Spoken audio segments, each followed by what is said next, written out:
Disaster Management Guidelines. National Disaster Management Guidelines. School Safety Policy. National Disaster Management Guidelines. School Safety Policy. A publication of National Disaster Management Authority, Government of India, NDMA, Bhavan A1, Safdarjung Enclave, New Delhi 110,029. Contents. Page Notes. Executive Summary V. 1.0 Introduction 1. 1.1 Disasters as a critical threat to the well-being of children. 3.1.2 Understanding school safety. 3.1.3 National policy instruments. 4.1.4 Scope of the guidelines. 4.2.0 Vision, approach and objectives of the guidelines. 5.2.1 Vision. 2.2 Key challenges to safe schools. 7.2.3 Approach. 8.2.4 Objectives of the policy guidelines. 8.3.0 Action areas. 3.1 Strengthening institutional commitment to safe learning environment for children. 11. 3.2 Planning for safety. 12. 3.3 Implementation of safety actions. 14. 3.4 Capacity building for safe schools. 16. 3.5 Regular monitoring of risk and revision of plan. 18. 4.0 Roles and responsibilities of different stakeholders. 19. 4.1 State Disaster Management Authorities SDMAs. 21. 4.2 District Disaster Management Authorities DDMAs. 21. 4.3 National Level Education Authorities. 21. 4.4 State Level Education Authorities. 22. 4.5 District and Block Level Education Authorities. 22. 4.6 SCERT and DIETS. 22. 4.7 School Administration. 23. 4.8 Accreditation and Registration Authorities for Schools. 23. 4.9 Pre-Urban Local Bodies and Line Departments. 23. 4.10 School Children. 23. 4.11 Non-Governmental Organizations Local, Regional and International. 24. 4.12 Corporate Bodies. 24. Contents V. School Safety Policy Guidelines. 4.13 International Funding Agencies and United Nations. 24. 4.14 Media. 24. 5.0 Action Points for Stakeholders. 25. 5.1 National Level. 27. 5.2 State Level. 27. 5.3 District Level. 28. 5.4 School Level. 30. Annexures. 33. One snapshot on the number of deaths and damage to school infrastructure in disaster, global and national. 35. 2 Efforts on school safety in India. 36. 3 Trainings. 44 State level integrated structures for ACSA and RTE through a safety lens. 41. 5 District level integrated structures for ACSA and RTE through a safety lens. 42. 6 School building specifications. 43. 7 Process of safety needs assessment through hazard hunt exercise, experience from Bihar. 44. 8 School DM Plan Model Template National School Safety Program NSSP. 45. CONTA 6. School Safety Policy Guidelines. The National School Safety Policy Guidelines stand for a vision of India where all children and their teachers and other stakeholders in the school community are safe from any kind of risks due to natural hazards. The guidelines focus upon the urgent need to strengthen risk resilience of schools in rural as well as urban areas of the country. It is hoped that this document will be useful to ensure that all school children across the country remain safe from any kind of disaster risk as they access their right to education. The guidelines highlight upon the following key elements. Filled Circle addresses the vertical of school safety in a more inclusive and holistic manner in the national policy sphere. Filled Circle capacity building of children, teachers, school personnel, state and district education machinery on school safety and disaster preparedness. Filled Circle anchoring implementing child-centered community-based disaster risk reduction in the local context. Filled Circle mainstreaming risk and safety education in the school curriculum. Filled Circle linking school safety in the existing government schemes and policies. Filled Circle strengthening coordination amongst institutional structures at the district, state, and national levels to promote effective child rights governance in disaster situations. Chapter 1 introduces the concept and examines the importance on school safety as placed in the various national policies and guidelines. Chapter 2 details the key challenges faced while addressing safety issues in schools, the core principles of school safety which have been kept in mind while formulating the said guidelines and the vision and objectives of the guidelines.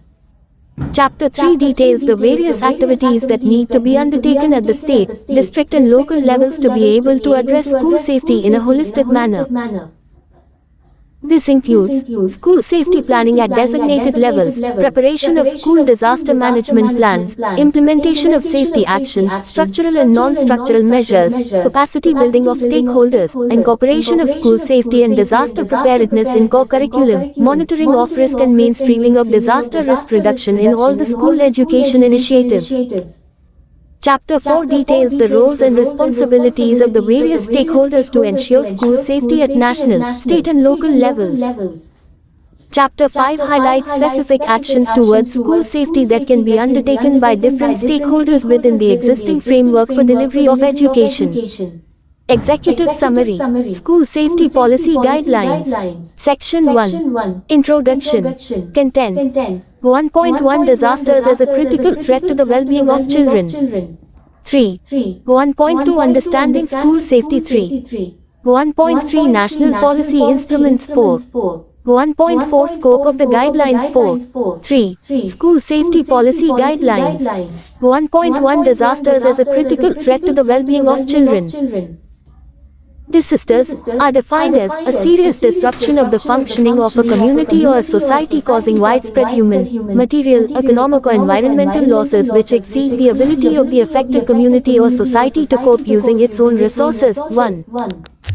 Due to a range of factors, including age, physical ability, gender, health conditions and dependency on caregivers, many children are extremely vulnerable in the event of a disaster. Such events cause a serious disruption in their healthy growth and development as well as overall well-being. Experiences of fear, violence, separation from parents and caregivers, exploitation and abuse are some of the key risks that children face. Moreover, the loss of livelihood of their families can lead to homelessness and extreme poverty. As with other infrastructure, schools are also exposed to disaster risk. Disasters have not only challenged the government and other stakeholders in providing access to education but also endangered the lives of children and those engaged in the pursuit of education. There is enough evidence to reflect that the quality of school premises and existing capacities of the stakeholders have a bearing on a child's vulnerability to disaster risks. Annexure 1 provides details on the number of lives lost and the extent of damage to school premises in some of the major disasters globally and nationally. Given the fact that children are expected to spend majority of their time at school, safe schools attain very high importance with a view to ensuring their safety and well-being. Schools can be a safe haven for children that help them slowly move back to normalcy. Within the safe school premises, essential supplementary nutrition for children can be provided, along with safe water and sanitation facilities especially for adolescent girls and boys. Thus there is a global consensus that schools should be resumed at the earliest in the aftermath of a disaster. 1.2 Understanding school safety. School safety has been defined as the creation of safe environments for children starting from their homes to their schools and back. This includes safety from large-scale, natural hazards of geological climatic origin, human-made risks, pandemics, violence as well as more frequent and smaller-scale fires, transportation and other related emergencies, and environmental threats that can adversely affect the lives of children.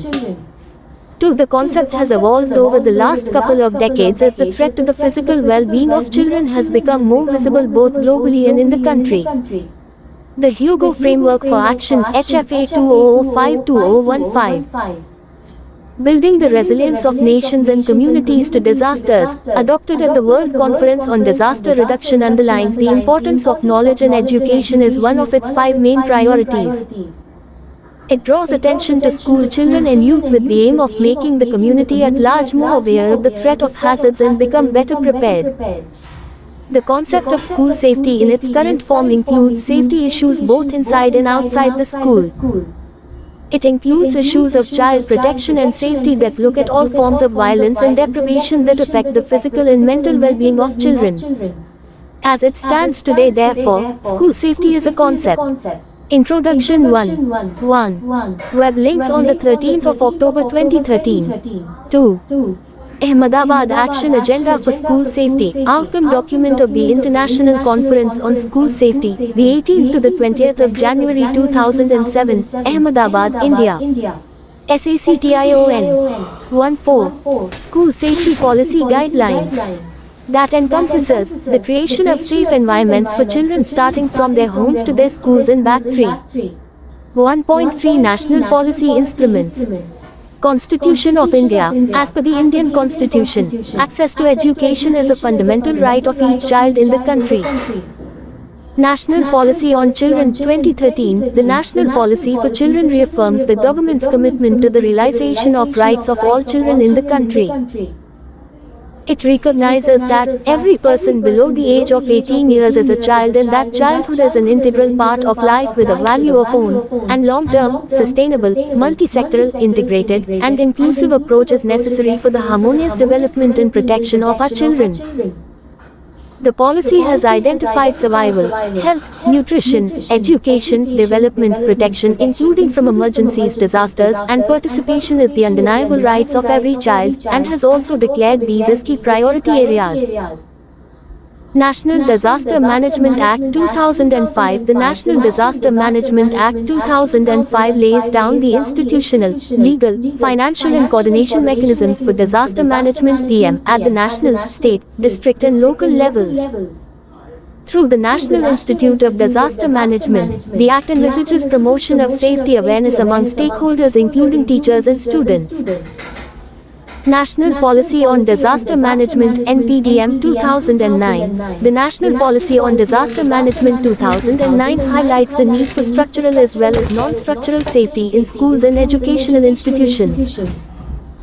In the chapter on techno-legal regime, in section 6.4.1, the policy identifies school buildings as a national priority and enables provision for designing the school buildings hostels with earthquake-resilient features and equip them with appropriate fire safety measures.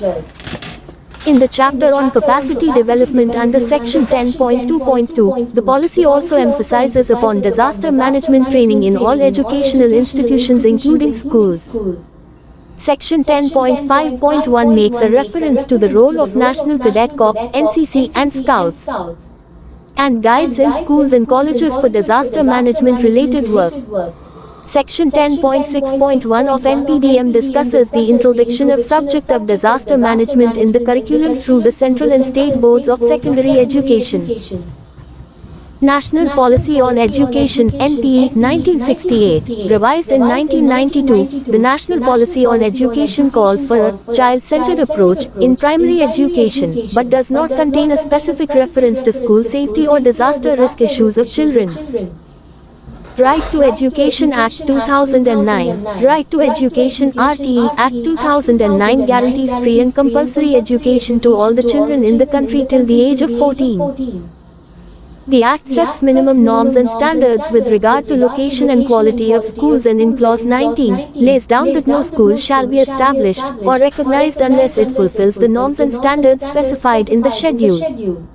One of the key standards is in relation to access to all-weather buildings. In areas with difficult terrain, risk of landslides, floods, lack of roads and in general, danger for young children in the approach, the state government, local authority shall locate the school in such a manner as to avoid such dangers. The Act lays down the formation of the School Management Committee for planning of infrastructure and other requirements with respect to operational functioning of schools. The School Development Plan, as laid out by the Act, spells out the physical requirements of additional infrastructure and equipments to meet the norms spelled out in the schedule in relation to all-weather buildings. The RTE rules provide detailed guidance on implementation of the Act on the ground. 1.4 Scope of the Guidelines. The National School Safety Policy Guidelines draw the attention of the decision makers on school education in India, both government and private, upon the urgent need to strengthen risk resilience of schools in rural as well as urban areas of the country. It is hoped that this document will be useful for these institutions to ensure that all school children across the country remain safe from any kind of disaster risk as they access their right to education. 3. Ahmedabad Action Agenda for School Safety, Outcome Document of the International Conference on School Safety, the 18th to the 20th of January 2007, Ahmedabad, India. SACTION 1. School Safety Policy Guidelines. Section 2. Vision, Approach and Objectives of the Guidelines. Content 2.1 Vision 7. 2.2 Key Challenges to Safe Schools 7. 2.3 Approach 8. 2.4 Objectives of the Policy Guidelines 8. 7. School Safety Policy Guidelines. 2.1 Vision. The National School Safety Policy Guidelines apply to all schools in the country, whether government, aided or private, irrespective of their location in rural or urban areas. They apply to all stakeholders involved in delivery of education to children in India. The guidelines stand for a vision of India where all children and their teachers and other stakeholders in the school community are safe from any kind of preventable risks due to natural hazards that may threaten their well-being during the pursuit of education.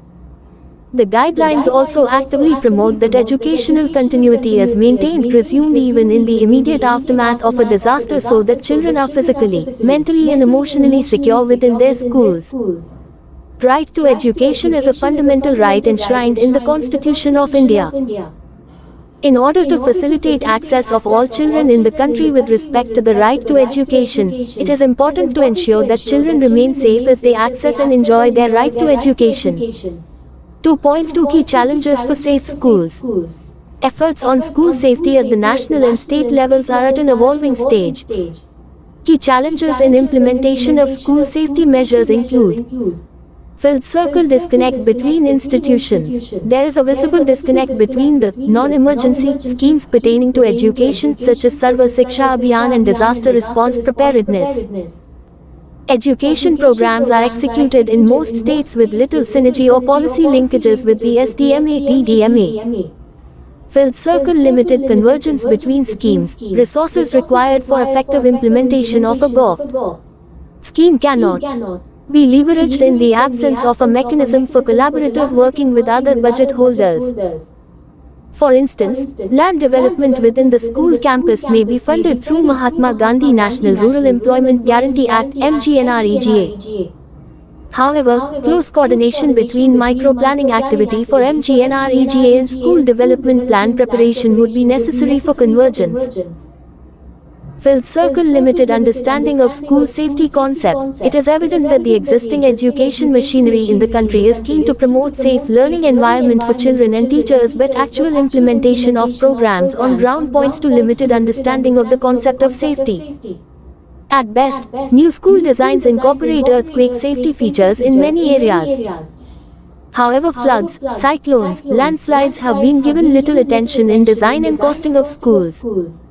In addition, non-structural elements are often not understood as threats to safety. At the level of teachers and students, safety issues are discussed and pursued as one-off activities. School timetable and curriculum need suitable modifications to make safety understanding a routine activity. The National School Safety Policy Guidelines emphasize on the need for active mainstreaming of disaster risk reduction in all the school education initiatives in the country. This would require a collaborative approach between the state education departments and the state disaster management machinery. Collaboration would be necessary especially for capacity development activities such as sensitization of officials, public awareness on disasters, training of students and teachers, pre-positioning equipments for emergency response, creation of educational material on disasters and monitoring of risk. Vision, approach and two objectives of the guidelines. SACTION 28. School Safety Policy Guidelines. 2.3 Approach to Implementation. Fundamental principles that form the core approach of these guidelines are given below. 2.3.1 All hazard approach. School safety efforts need to take cognizance of all kinds of hazards that may affect the well-being of children. These may include natural hazards such as floods and earthquakes as well as man-made hazards. Hazards include structural and non-structural factors.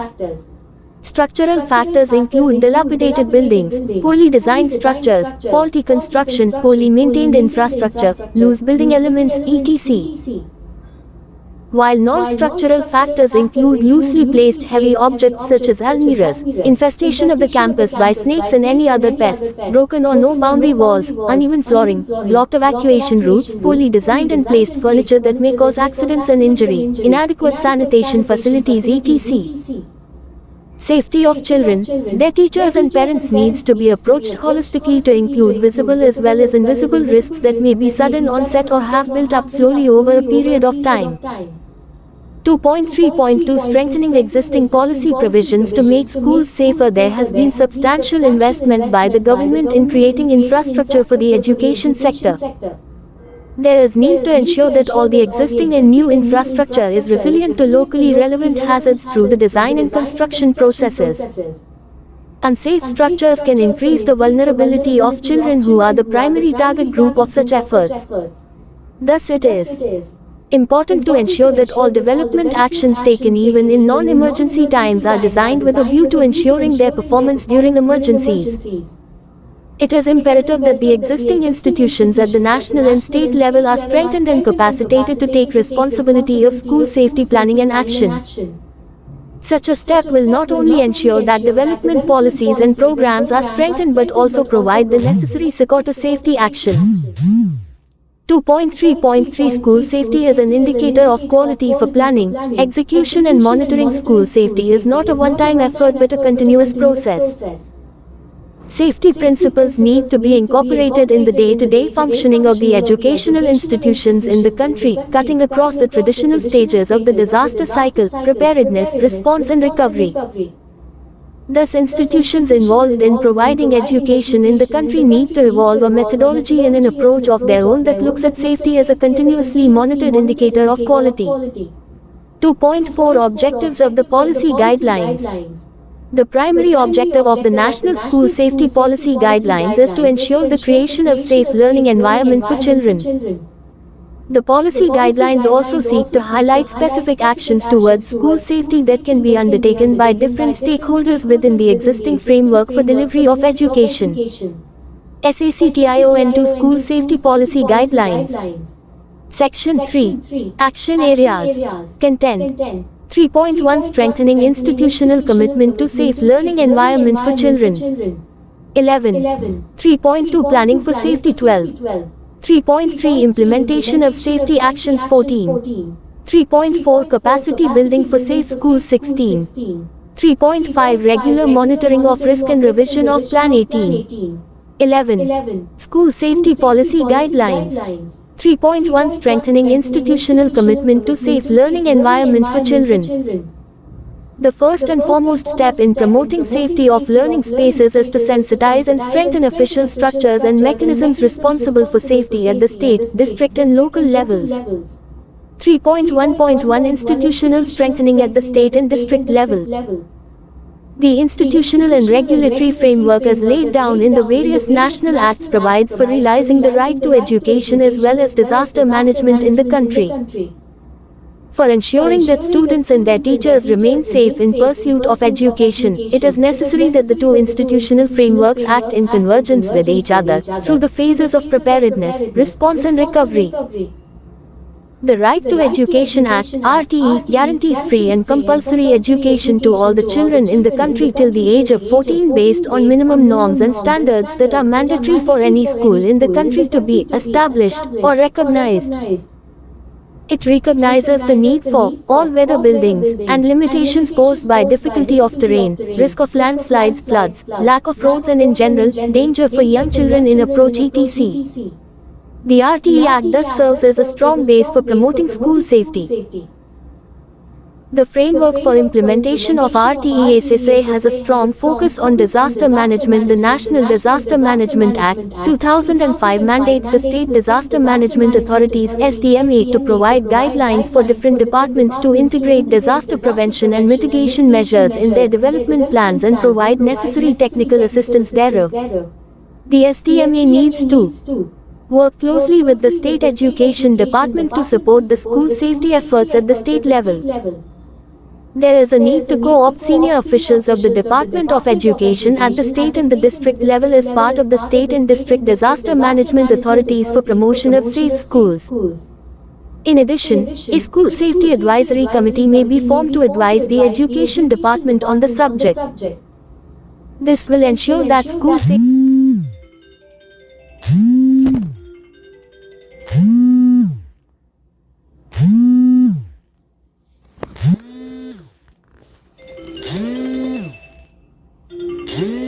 safety can be practically promoted through convergent action by the SDMA, TDMA and the education machinery at the state and district level. As a direct consequence of this institutional dovetailing convergence, the state and district disaster management plans will include a focus on educational infrastructure and supportive action thereof, such as status of education infrastructure from a risk resilience perspective, capacity building of different stakeholders on safety aspects, and large-scale awareness on disasters among students and the community at large. In parallel, the education machinery also needs to strengthen their efforts with respect to promoting school safety for government-aided as well as private schools. The district education officer must ensure that recognition certificate under Sub-Rule 415 of Right of Children to Free and Compulsory Education Rules 2010 is issued only to those schools that comply with safety norms laid out in the building codes. This compliance needs to be monitored on a regular basis. In addition, a mechanism needs to be evolved by the district education officer and designated regulatory authorities for monitoring safety parameters in all schools on a regular basis. Any existing monitoring formats being used by the authorities shall essentially include parameters on school safety as well.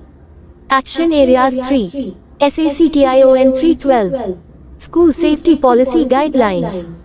In addition, each district should designate the block education officer or any other official as appropriate for overseeing and facilitating school safety at the block level.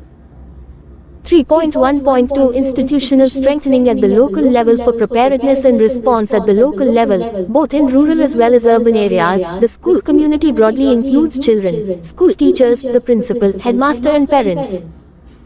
These are the primary stakeholders of the school affairs and may be represented formally or informally in decision-making bodies for the school.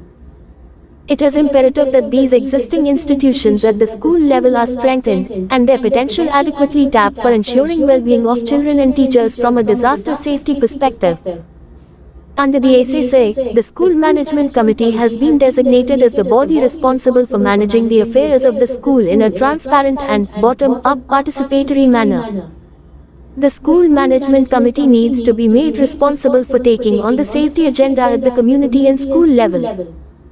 The School Management Committee needs to be sensitized and oriented on their expected role.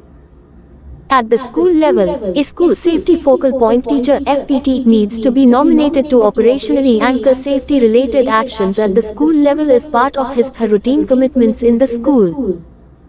The school safety focal point teachers also need to be provided the necessary training to anchor the process and foster action by different stakeholders responsible for various activities. The School Management Committee in each school should be adequately trained for different aspects of school safety in case of an imminent disaster emergency, e.g. sanitation and hygiene needs of boys, girls and teachers. First aid, stampede management, fire management and control, handling of chemicals, hazardous materials in labs etc. Each school should also identify and develop a cadre of peer educators trainers for ensuring that safety messages, do's and don'ts of different disasters, procedures and protocols reach each and every student in the school. These peer educators can be trained through National Cadet Corps, National Scouts and Guides camps, by the Red Cross or any other agency as deemed fit by the district. Many private schools have in place mechanisms to address everyday issues in relation to school expansion and development, fire drills, power outage procedures, early dismissals on account of unexpected weather events, health and safety concerns, trespasses or road bus accidents. However, the nature and effectiveness of these mechanisms varies. These mechanisms need to be made more inclusive as far as children are concerned as well as be more proactive with regard to issues on safety. 3.2 Planning for safety. School safety planning needs to be undertaken at the district level as well as at the local school level. 3.2.1 Planning at the district level links with district level DM efforts.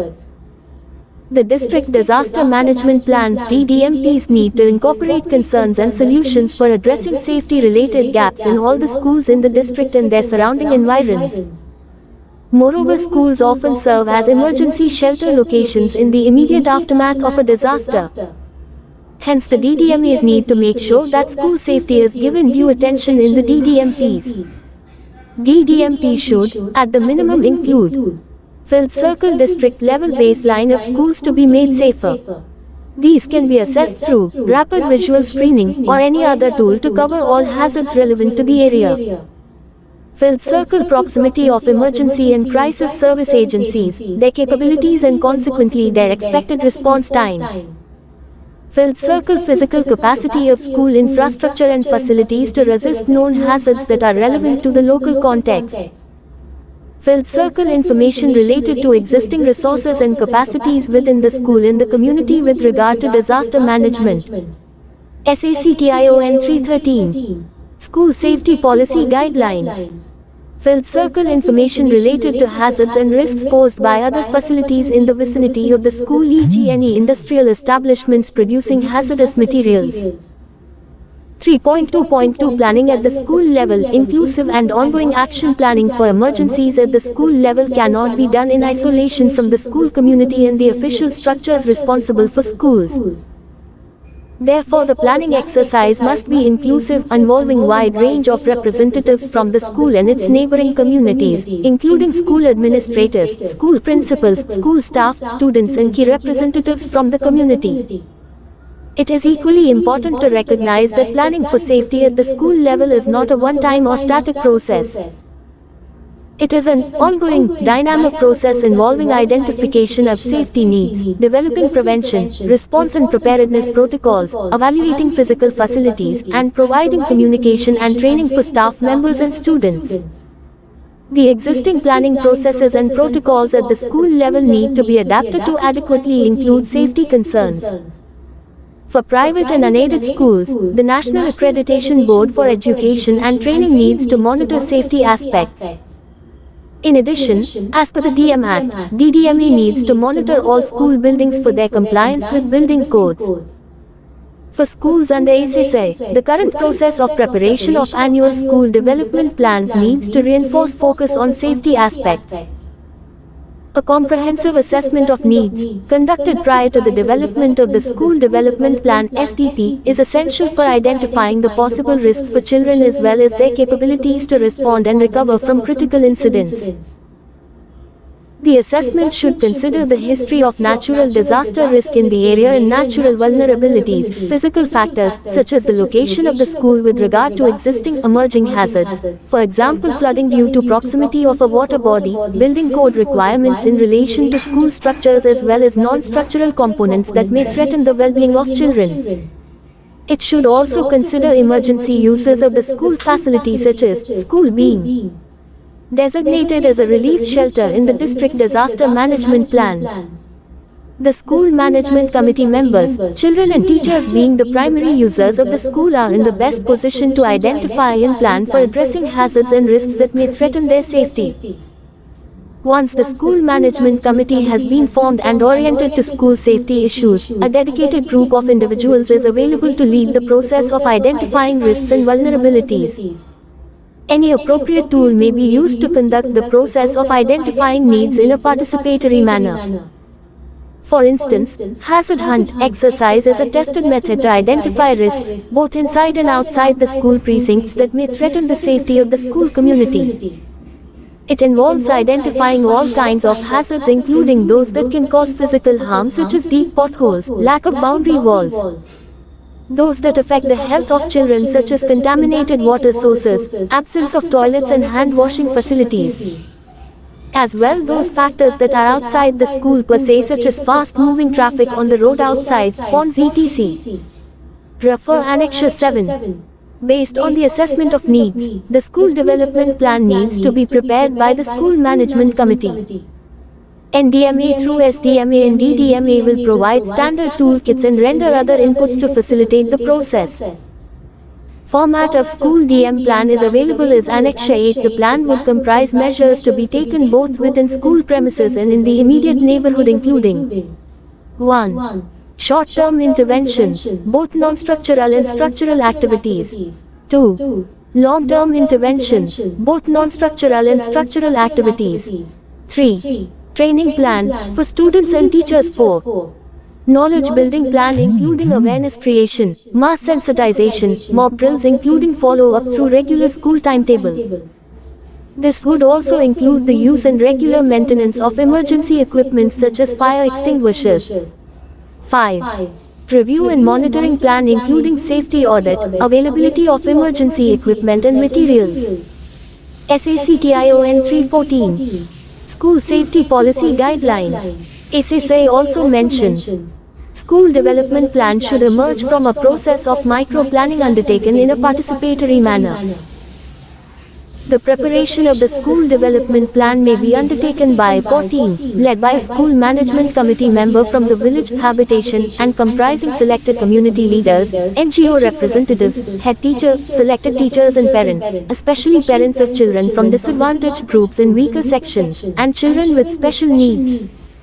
And would include, inter alia, preparation of a proposal for improved education facilities.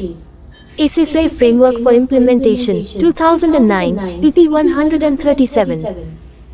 In parallel, the plan also needs to be consulted, brought in picture with the village panchayat for exploring opportunities for leveraging other schemes. 3.2.3 School Disaster Management Plan. Schools should also develop a disaster management plan defining procedures to confine, contain, consolidate and control the emergency and crisis, with inputs from DDMA. This plan should include, among other aspects, system of warnings, communication protocols within and outside the school, including usage of public addressal system, identification of evacuation routes, access by emergency vehicles and care of children with special needs. The disaster management plan should also include stockpiling of emergency equipment and materials, regular maintenance of emergency equipment, arrangements for orderly release of students to guardians and temporary shelter, in case required. A site map should be included in the plan, designating planned evacuation routes and assembly areas. The same should be displayed on each floor of the school. A copy of the plot map and floor plan for each school with these details should be submitted to the DDMA for inclusion in the DDMP. 3.3 Implementation of Safety Actions. 3.3.1 Appropriate siting, design and detailing for structural safety in new schools and repairing of existing schools. All existing as well as new schools need to conform to safety standards as per the National Building Code. In addition, any other norms prescribed by the state government need to be adhered to. Refer Annexure 6. Some of these actions are given below. Filled circle. New schools should be located on a site that has adequate mitigation measures already in place against any imminent natural hazards. Existing schools located in a vulnerable location should either be relocated at a safer site or they should be provided adequate support to mitigate the effect of any natural hazards that may affect the area. Filled circle. All new school constructions should include disaster-resilient features. Existing vulnerable schools need to be repaired to the desired level of resilience with regard to local disaster risks. Filled circle. Prescribed designs may be adapted to accommodate safety and child-friendly features. Filled circle. For design of structural standards of school building and its components such as corridors, staircases, side areas, quality of construction should be as per the National Building Code 2005. Only non-combustible, fireproof, heat-resistant materials shall be used in school construction. Filled circle. Vertical expansion of existing schools shall not be carried out without a fitness certificate for the building from a certified civil structural engineer. Filled circle. Additional classrooms or any other structures requiring horizontal expansion shall be designed taking into account the space availability and while constructing as a continuous unit to the existing structures, these should be designed to have less impact of seismic forces. Filled circle. Each classroom should have 2 doors for easy evacuation. Adequate openings for ventilation and lighting are some of the essential elements that need to be accommodated in the design. Filled circle. Doors opening outside into open areas or corridors of adequate width are key details that need to be incorporated to make schools safer. SACTION 315. School Safety Policy Guidelines. All of these and any other additional ones require the guidance and support of a panel of technical agencies to be identified at the state level and designated to work in specific districts. In this manner, location-specific designs can be worked out with adequate attention to safety features as well as child-friendly elements. Besides these details, other design solutions in line with the whole school development concept need to be incorporated to promote safety and child-friendly features. Elements pertaining to school safety should be included in the whole school development approach. 3.3.2 Non-structural safety measures in schools. Besides structural safety measures, non-structural elements within the school campus need to be addressed to ensure safety. These are mostly low-cost, regular maintenance items that the school should address on a regular basis from their own funds. Some of these items have been listed below. Filled circle all items of furniture such as almirahs, shelves, blackboards etc. As well as any other items that may fall and cause injury to students and teachers such as ceiling fans, coolers, water tanks etc. need to be secured to the walls or floor. Filled circle any electrical items such as loose wires that may cause an exigency should be addressed promptly by the school. Filled circle chemical and any hazardous materials in the school laboratory should be handled and stored as per instructions to prevent any harm to students and school staff. Filled circle open areas including corridors and evacuation routes including staircases and ramps should be kept free from any hurdles and barriers so that evacuation is smooth and swift. Filled circle pots planters in the playground or corridors should be kept in a manner that does not affect smooth evacuation. Filled circle any derelict or unused building, rubble, etc. should be removed to prevent any harmful animals or pests from accessing children. Filled circle traffic movement outside the school should be managed to minimize risk to students at the time of assembling and dispersal of school. Filled circle during excursion. Schools should carefully choose the location of excursion and the itinerary so that exposure to hazard is minimized. Extra precautions should be taken when students are being taken close to water bodies, narrow mountainous tracks etc. Filled circle buses or any other vehicles owned hired by the school need to be maintained properly so that students are not at risk of accidents. Drivers need to be appropriately trained on speed limits, stoppage of vehicles as well as crisis management so that children remain safe during their travel to and from schools. Filled circle emergency equipment such as fire extinguishers, first aid kits, ropes etc. need to be procured and maintained regularly by the school authorities. Various dimensions of school safety, building on the whole school development approach. SACTION 316. School Safety Policy Guidelines. Filled circle the figure on page 15 articulates various dimensions of school safety as part of the whole school development plan WSDP from the perspective of the school community. Fire prevention and fire safety. Fire prevention and fire safety measures should be part of initial school design and also require regular maintenance and testing. The following must be ensured. Flammable and hazardous materials sources are limited, isolated, eliminated, or secured. This includes electrical lines and appliances, heaters and stoves, natural gas pipelines and LPG canisters, flammable or combustible liquids. Exit routes are clear to facilitate safe evacuation in case of fire or other emergency. Detection and alarm systems, especially urban setups, are working. Fire extinguishers are regularly refilled. Other fire materials and equipment are regularly maintained. Electrical systems are maintained and operable, in compliance with fire safety design criteria, source, adapted from IFCEHS Guidelines 3.3.3 leveraging existing flagship programs to make school campus safer areas that have a history of disaster risk recognize the value of schools both during an emergency as well as for helping children achieve a sense of normalcy in the aftermath of a disaster. Therefore, schools are a valuable asset for any community for the various purposes they serve not only for children but for their families and communities. Therefore, local authorities need to have a strong sense of urgency for ensuring school safety. In addition, schools can be instrumental in creating an overall culture of safety within the neighboring community through children and teachers. Hence, the relevance of school safety efforts goes much beyond the school itself. School safety cannot be ensured by the efforts of the school authorities alone. The broader context of the school has a vital role to play in ensuring safety, since school precincts and the facilities therein are provided through different schemes and programs. Often these schemes and programs are rather disconnected with the school affairs and special needs of children. SSA also recognizes, following the micro-planning exercise, the blocks and districts should undertake an exercise to see which requirements can be fulfilled either by redeployment, rationalization of existing resources, or through other schemes of the central state governments. The SDP may be appraised by the cluster level units, in consultation with the block teams. The district unit will appraise the block level plans which will form the basis of the district plan. SSA Framework for Implementation 2009, pp 138.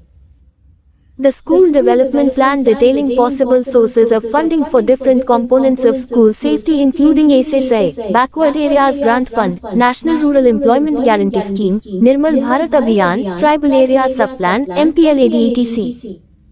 needs to be shared with Panchayati Raj institutions, urban local bodies and other local level institutions for their participation and support. Components of the school development plan that can be included in the Panchayat plans for Backward Areas Grant Fund, National Rural Employment Guarantee Scheme, etc. need to be subsequently followed up with the relevant departments along with the pre-urban local bodies so that they are executed in a timely fashion with the desired quality, with a focus on children and a focus on safety. Those activities that the school can undertake on its own, such as non-structural mitigation measures, for instance, clearing evacuation routes and addressing loose hanging objects, needs to be taken up by the Department of School Education. 3.4 Capacity Building for Safe Schools. A critical enabler for promotion of safety at the school level is deeper understanding, sensitivity and overall capacity of the concerned stakeholders in relation to the issue of school safety. SACTION 317. School Safety Policy Guidelines. Capacity building for school safety covers a range of actions spanning from awareness generation and sensitization to training on direct actions required by different stakeholders. Additionally, capacity building is not a one-time activity. It requires follow-up of knowledge and skills imparted and regular value additions in the day-to-day working of teachers, students and school staff. Capacity building actions for safe schools fall broadly in two categories. 3.4.1 General training for students and school staff. Delineating their expected roles, procedures and responsibilities in relation to any emergency. This training would include strengthening understanding of A. Potential disasters that may affect the school community. B. Warning signals, emergency and crisis instructions and mitigation actions for different levels of response. C. Evacuation routes and knowledge of safe spaces and shelter locations. D. First aid and basic life support. A. Availability of personal and group counseling and support following a disaster. And F. Updates in the disaster management plan that affect the total population of the school. These trainings are necessary for preparation and regular updation of school-level disaster management plans as well as for effective execution in case the need arises.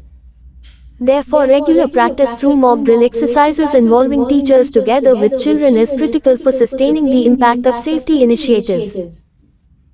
Awareness programs for children on local hazards and risk reduction with relevant knowledge and life skills through discussion, street plays, drawing competitions, quiz competitions, essay, slogan writing and demonstration are proven ways of involving children in a meaningful manner.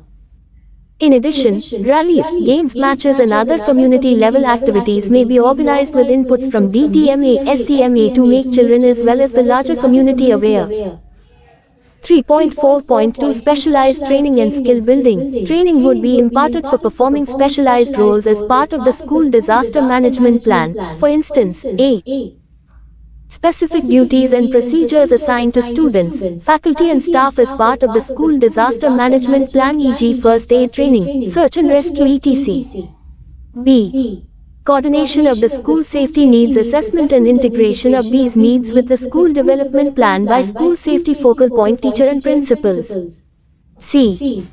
Psychosocial support for students who can benefit from counseling, undertaking activities on trauma management through writing or art projects, as well as making appropriate changes in the curriculum for healing and learning coping skills. Such specialized skills can best be imparted by specialized institutions. State governments need to establish a formal mechanism such as a joint plan of action with specialized agencies such as SDRF and the Red Cross. SDMA needs to involve SDRF in training of education officer, SMC, focal point teachers and student peer educators on practical skills such as search and rescue, first aid, basic life support etc.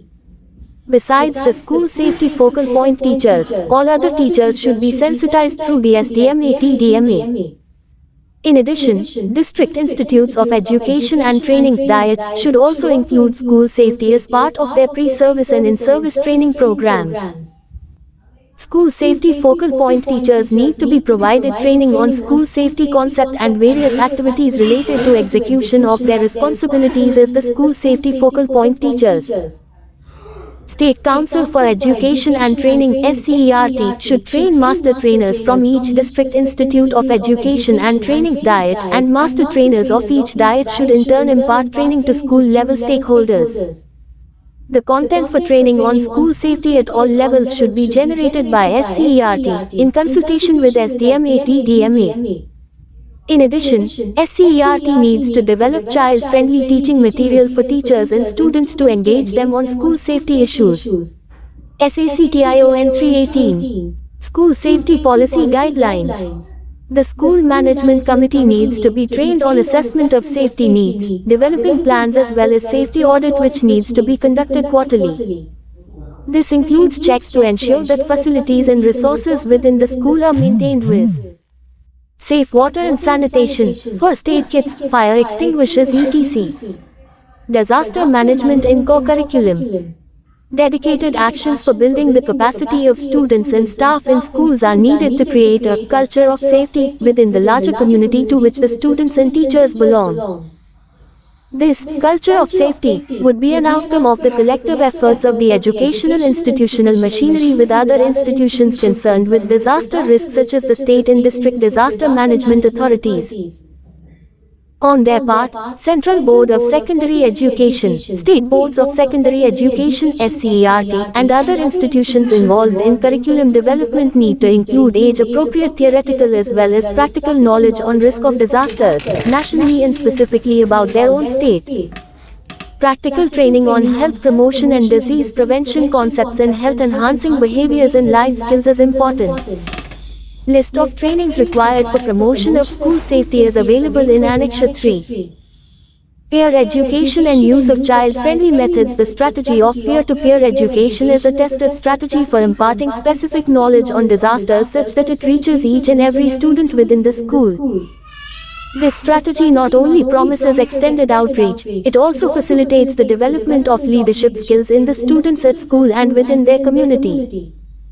Peer education for disaster management may be extended to peer mediation in cases of bullying or any other incidences of violence that can be resolved by students themselves. It is also important to ensure that appropriate child-friendly techniques are used in the process of skill building. Use of songs, skits, puppet shows, drawing competitions, quiz competitions, essay, slogan writing and demonstration are proven ways of transferring knowledge and skills to children. 3.5 Regular monitoring of risk and revision of plan. Implementation of National School Safety Policy Guidelines needs to be monitored at the national level jointly by MHRD and NDMA. At the state level, implementation of the guidelines needs to be monitored by State Education Department and SDMA. SSA framework offers broad guidelines on provisioning of school infrastructure facilities. Therefore, suitable indicators to monitor disaster risk to children may be developed monitored by the state governments based on their specific conditions in assistance with SDMAs. The education machinery at state district level needs to strengthen their efforts at promoting school safety for aided as well as private schools. The district education officer must ensure that recognition certificate under Sub-Rule 415 of Right of Children to Free and Compulsory Education Rules 2010 is issued only to those schools that comply with safety norms laid out in the building codes. This compliance needs to be monitored on a regular basis. In addition, a mechanism needs to be evolved by the district education officer and any other regulatory authorities for monitoring safety parameters in all schools on a regular basis. Any existing monitoring formats being used by the authorities shall essentially include parameters on school safety. In addition, each district should designate the block education officer or any other official as appropriate for overseeing and facilitating school safety at the block level. To ensure that schools remain safe for the students and the teachers, it is important that the school development plans are reviewed and updated regularly by school management committee on a quarterly basis. There could be cases of unaddressed hazards and additional new hazards that emerge in the course of the implementation of the school development plan. These will be integrated into the school development plan through the process of review and updation. In addition, there may be risks that have to be monitored periodically to safeguard the health and well-being of children, such as cleanliness of toilets and quality of drinking water. SACTION 3 School Safety Policy Guidelines. Section 4. Roles and responsibilities of different stakeholders. Content. 4.1 State Disaster Management Authorities SDMAs 21. 4.2 District Disaster Management Authorities DDMAs 21. 4.3 National Level Education Authorities 21. 4.4 State Level Education Authorities 22. 4.5 District and Block Level Education Authorities 22. 4.6 SCERT and DIETS 22. 4.7 School Administration 23. 4.8 Accreditation and Registration Authorities for Schools 23. 4.9 Pre-Urban Local Bodies and Line Departments 23. 4.10 School Children 2320. School Safety Policy Guidelines. 4.11 Non-Governmental Organizations Local, Regional and International 24. 4.12 Corporate Bodies 24. 4.13 International Funding Agencies and United Nations 24. 4.14 Media 24. SACTION 421. School Safety Policy Guidelines. Right of School Children. School Safety Policy Guidelines. Right of school children to a safe learning environment cannot be upheld by only one institution. The National Policy on Disaster Management reinforces that disaster management is everyone's business. A single individual or agency cannot, on their own, be responsible for safeguarding the interest of the future generation. There is a need for a more practical linkage between the national, state and local governance structures so that the overall well-being of children and teachers as well as their families can be promoted. Moreover, these structures need to work together along with the school community to not only address primary risks, floods, earthquake, etc., but also underlying risks and vulnerabilities to singularly define safety as a quality issue in education facilities, whether government, aided or privately owned. The roles and responsibilities of different stakeholders are given below. 4.1 State Disaster Management Authorities SDMAs. Field Circle collaborate with and involve education authorities in DM planning, policies, processes and in developing minimum standards for school safety before, during and after emergencies. This can be done by co-opting the State Project Director of ACSA and any other officials, NGOs, private agencies as part of the SEC of the SDMA. Field Circle ensure that school safety is given due attention in the SDMPs. Field Circle collaborate with and provide training inputs to Department of Education for integration of the RR education informal curriculum of schools. Field Circle collaborate with and provide training inputs to Department of Education for training of school safety focal point teachers and school management committee members to lead school safety efforts in their respective schools. 4.2 District Disaster Management Authorities DDMAs. Field Circle collaborate with and involve education authorities in DM planning, policies, processes and developing minimum standards for school safety before, during and after emergencies. This can be done by co-opting the district education officer and any other officials, NGOs, private agencies as part of the DDMA. Filled Circle DDMAs need to make sure that school safety is given due attention in the DDMPs. Filled Circle collaborate with and provide training inputs to Department of Education for training of school safety focal point teachers and school management committee members to lead school safety efforts in their respective schools. Filled Circle ensure that all school buildings, whether government or private, comply with the building codes and directives of the Honorable Supreme Court of India in relation to safety of children. Filled Circle facilitates specialized training in schools for teachers and peer educators. Filled Circle include issues of school safety in the district disaster management plans. Filled Circle conduct periodic mock drills at the district level actively involving schools. 4.3 National Level Education Authorities. Filled Circle provide necessary guidance and resources for infrastructure that is disaster resistant. Roles and responsibilities of 4 stakeholders. SACTION 422. School Safety Policy Guidelines. And encourage states to ensure school safety. Filled Circle allocate resources for retrofitting of schools to make them disaster risk resilient and child friendly. Filled Circle incorporate disaster risk reduction in teacher training program across institutes and universities.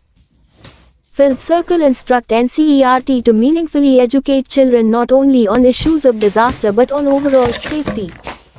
4.4 State Level Education Authorities. Filled Circle ensuring the safety of school children and therefore actively engage with SDMAs in seeking collaboration and technical solutions for promoting safety. Filled Circle develops strategies, policies and regulations for ensuring that all new schools classrooms being constructed are disaster resilient and child friendly. Filled Circle allocate resources, periodic repair of schools to make them disaster risk resilient and child friendly. Filled Circle incorporate disaster risk reduction in teacher training program across institutes and universities. Filled Circle instruct SCERT to meaningfully educate children not only on issues of disaster but on overall safety as well. Filled Circle include indicators related to school safety in the monitoring formats of all schemes and programs like Learning Enhancement Program. Filled Circle work with other departments to ensure that their resources when applied in and around educational institutions are designed with a safety lens. Filled Circle instruct SCERT to train master trainers from each district institute of education and training diets for training of teachers and students to engage them on school safety issues. Master trainers of each diet would in turn impart training to resource persons teachers of their respective districts. 4.5 District and block level education authorities. Filled Circle accept responsibility for ensuring the safety of school children and therefore actively engage with DDMAs in seeking collaboration and technical solutions for promoting safety. Filled Circle engage with DDMAs in preparation of DDMPs to provide inputs on school safety issues. Also ensure in the DDMP that schools are free for continuing educational activities as soon as possible in the immediate aftermath of a disaster.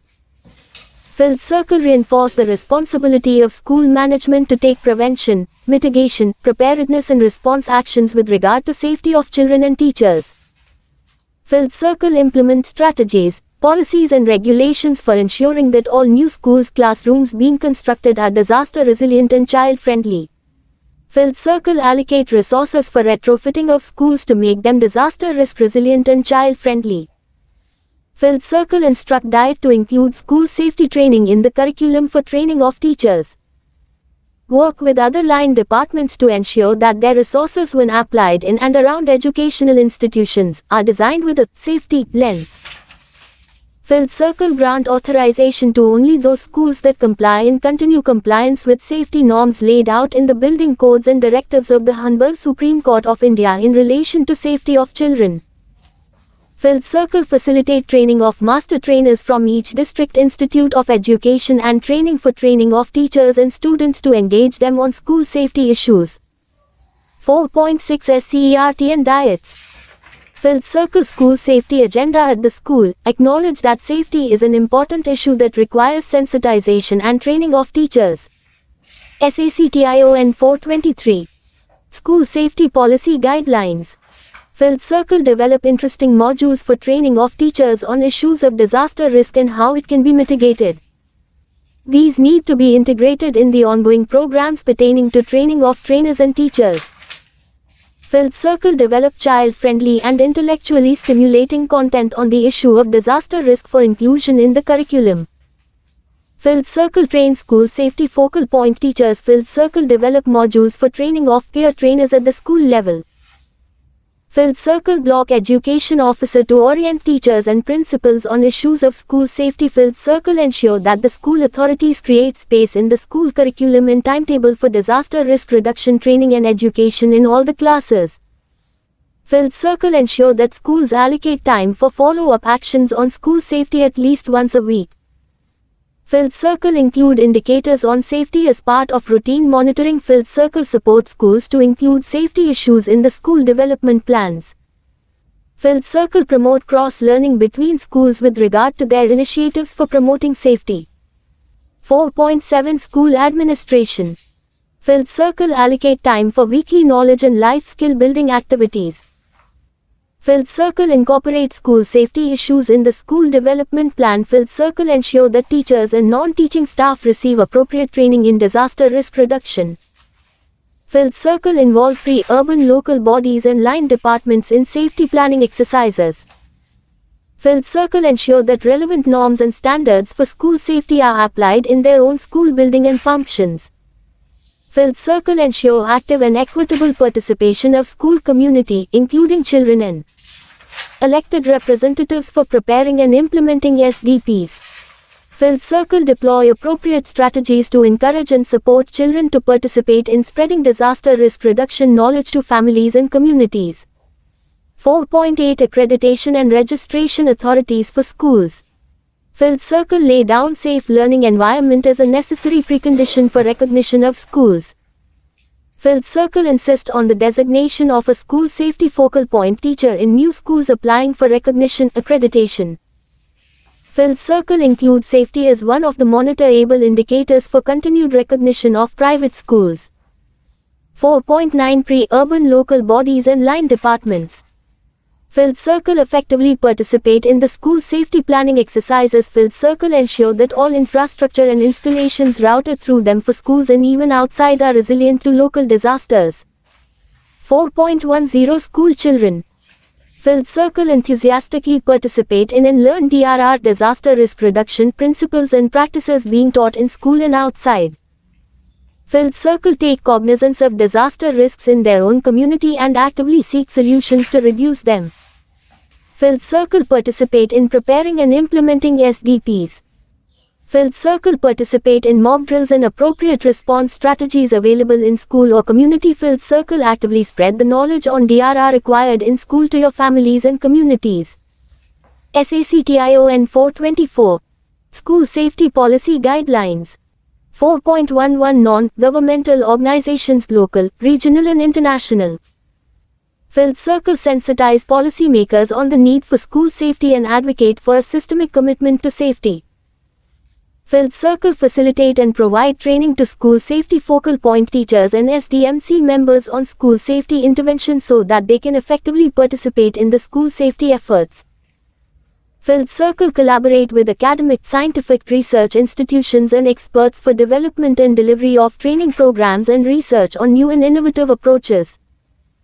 Field Circle participate in coalitions and collaborative platforms for school safety at local, district, state, national and global levels and bring the acquired knowledge and understanding in the geographical areas they are present.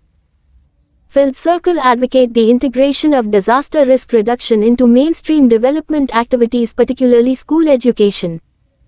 Field Circle coordinate knowledge consolidation and dissemination of DRR educational materials and tools. Field Circle undertake responsibility of orienting and educating the larger donor community and policy makers on issues of school safety and disaster risk reduction. Field Circle facilitate the development of monitoring tools to assess the effectiveness of education sector projects from a disaster risk reduction perspective. 4.12 Corporate bodies. Field Circle support for promoting school safety through various activities such as construction of safe schools, repairing of existing schools, awareness creation on safety, capacity building of students and teachers etc. Filled circle ensure that all schools owned or supported by any corporate bodies comply with safety norms. 4.13 International funding agencies and United Nations. Filled circle support to develop and share knowledge on strategic approaches to school safety. Filled circle collaborate to develop and promote good practices in school safety and disaster risk reduction education in all forms. 4.14 Media. Filled circle participate in training on DRR issues and approaches. Filled circle take a lead in building the necessary momentum on school safety through adequate coverage of issues and solutions. Filled circle participate in the development, refinement and implementation of Code of Conduct for disaster reporting, especially with respect to children and schools. SACTION for School Safety Policy Guidelines. Section 5. Action Points for Stakeholders. Content. 5.1 National Level 27. 5.2 State Level 27. 5.3 District Level 28. 5.4 School Level 30. 27. School Safety Policy Guidelines. Concerted actions at national, state, district and school levels are to be taken to strengthen school safety measures. A summary of these action points for various stakeholders is furnished below. 5.1 National Level. Action by whom when? Frequency. 1. Strengthening institutional commitment to safe learning environment for children. I. Issue of guidelines and instructions relating to school safety and monitor compliance by the state. Ministry of Human Resource Development MHRD. As and when required. 2. Monitoring school safety. I. Monitor implementation of National School Safety Policy Guidelines. MHRD and NDMA. Yearly. 5.2 State Level. Action by whom when? Frequency. 1. Strengthening institutional commitment to safe learning environment for children. I. Co-opt senior officials of the Department of Education at the state level as part of SDMA. SDMA Immediate. 1. Time. E. Review and work closely with the Education Department at the state level to support the school safety efforts of the department. SDMA Department of Education. Half-yearly. E. Form a School Safety Advisory Committee at the state level to advise the Education Department on the subject. SDMA Department of Education. Immediate. 1 time. IV. Focus on educational infrastructure and supportive action thereof, within state disaster management plans. SDMA Yearly. We. Advise DDMAs to constitute advisory committee on school safety at the district level. SDMA Immediate. 1. Time. Action points for 5 stakeholders. SACTION 528. School Safety Policy Guidelines. Action by whom when? Frequency. 2. Planning for safety. I. Prepare district-wise inventory of schools to be made safer. SDMA Department of Education. Immediate. 1 time. E. Mainstream disaster risk reduction related works under ACSA RMSA. State Project Director SPD ACSA RMSA. Yearly. E. Ensure school safety concerns are included in the state disaster management plans. SDMA Department of Education. Yearly. IV. Review district disaster management plans to make sure school safety is given due attention. SDMA Yearly. 3. Implementation of safety actions. I. Appoint a panel of technical agencies to advise schools on local adaptations in school design and national and state norms on school safety. Department of Education SPD ACSA. Immediate. 1 time. 4. Capacity building for school safety. I. Develop action plan with Health Department, STRF Red Cross for training for students and school staff on different natural hazards relevant to the state district, do's and don'ts of different disasters, first aid etc. SDMA State Education Officer SEO SPD ACSA. Immediate. 1 time. E. Develop child-friendly IEC material in the vernacular medium for developing the understanding of children on various hazards and do's and don'ts of response. SDMA Department of Education. Yearly. E. Develop child-friendly teaching material for teachers and students to engage them on school safety issues. SCERT State Boards of Education. Yearly. IV. Conduct training of resource persons teachers at the school level on school safety concepts and processes.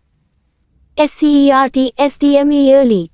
We conduct training of resource persons teachers on psychosocial support for children affected by disasters.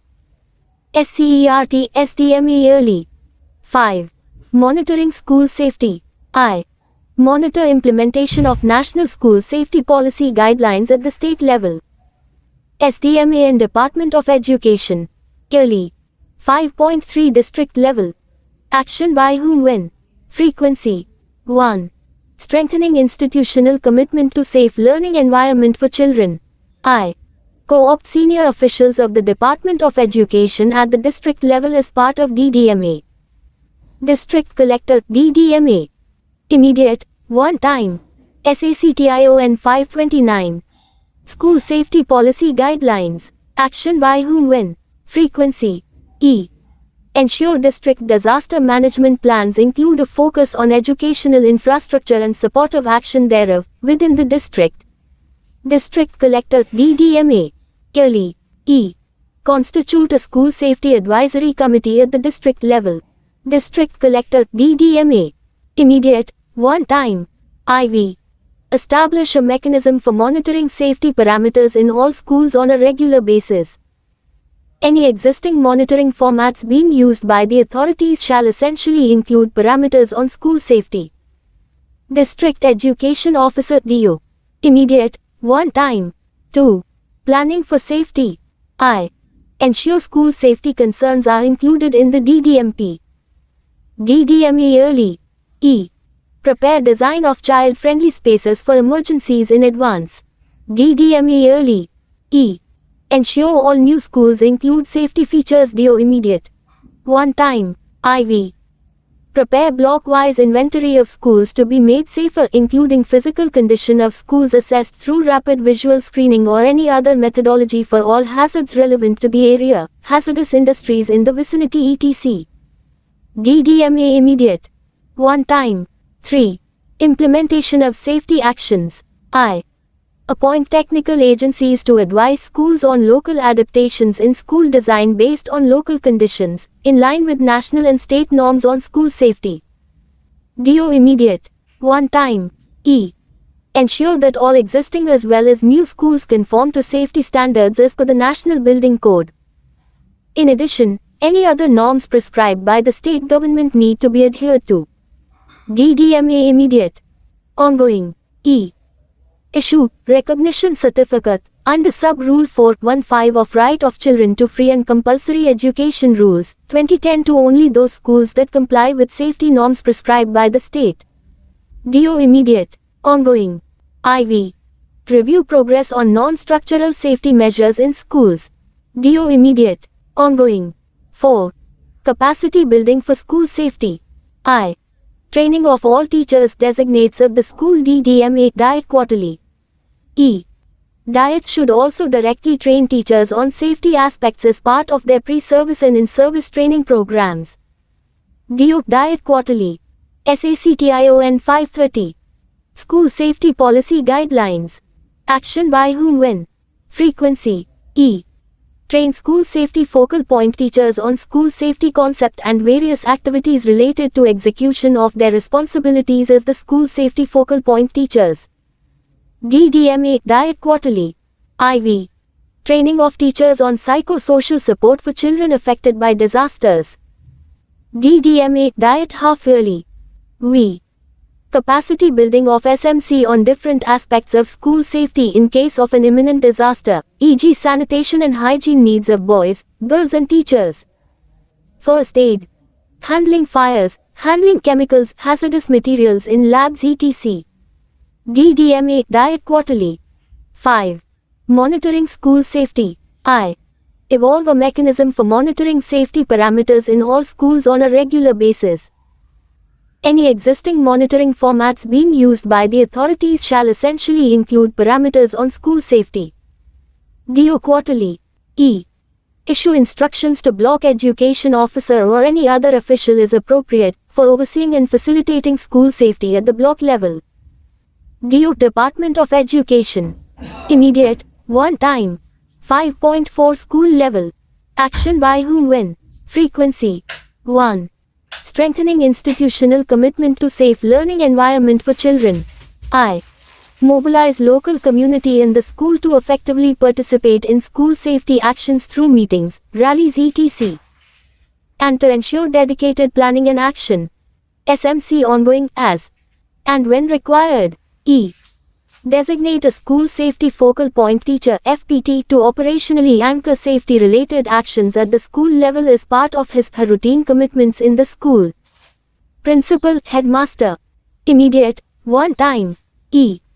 Identify and develop a cadre of peer educators trainers for ensuring that safety messages, do's and don'ts of different disasters procedures and protocols reach each and every student in the school. School safety focal point teachers. Yearly. IV. Establish inclusive mechanisms to address issues in relation to school expansion and development, fire drills, power outage, early dismissals for weather events, health and safety concerns, trespasses or road bus accidents. SMC pre-immediate. One time. SACTION 531. School Safety Policy Guidelines. Action by whom when? Frequency. 2. Planning for safety. I. Conduct a detailed assessment of needs from a safety perspective for inclusion in the school development plan. Focal point teachers SMC. Yearly. E. Ensure participation of children, SMC, pre-ULBs and any other relevant stakeholders in the assessment of needs exercise. Principal focal point teachers SMC. Yearly. E. Ensure inclusion of school safety aspects structural and non-structural in the school development plan. Principal focal point teachers SMC. Yearly. IV. Regularly monitor risk and update plan. Principal focal point teachers SMC. Yearly. V. Develop an emergency response plan for the school including evacuation procedures, handling of chemicals in the laboratory, stockpiling of emergency equipment and materials etc. Principal focal point teachers SMC. Yearly. 3. Implementation of safety actions. I. Review and immediately take up activities that the school can undertake on its own with. Non-structural mitigation e.g. clearing evacuation routes, addressing loose objects etc. Principal focal point teachers SMC. Quarterly. E. Share components of the school development plan that can be included in the panchayat plans and follow up with the relevant departments along with the pre-ULBs. Principal focal point teachers SMC. Yearly. E. Amend the timetable and school calendar to build in opportunities for reinforcing safety awareness among children, mock drills etc. Principal focal point teachers SMC. Quarterly. 4. Capacity building for school safety. I. Identify training needs of students and teachers with regard to school safety. Principal focal point teachers. Yearly. E. Awareness programs for children on local hazards and risk reduction, for example through street plays, rallies, drawing competition, quiz competitions, slogan writing. Principal focal point teachers. Weekly. E. Regular mock drills and follow-up of lessons on school safety. Practical demonstration on the use of safety equipment, etc. Including designation of School Safety Day, DRR Day annually. Principal focal point teachers. Monthly. IV. Training of SMC on assessment of safety needs, developing plans as well as safety audit. Focal point teachers. Quarterly. SACTION 532. School Safety Policy Guidelines. Action by whom when? Frequency. V. Training of peer educators on do's and don'ts of disasters, mock drills etc. Focal point teachers. 4. Monitoring school safety. I. Conduct safety audits in school including fire safety and food safety, midday meals in rural schools and clearance by fire authorities. SMC quarterly. E. Review school development plans to identify unaddressed hazards and additional new hazards that emerge. SMC quarterly. SACTION 5 School Safety Policy Guidelines. Section 6. Annexures. Content. 1. Snapshot on the number of deaths and damage to school infrastructure in disaster, global and national. 35. 2 Efforts on school safety in India 36 3 Trainings 44 State-level integrated structures for SSA and RTE through a safety lens. 41.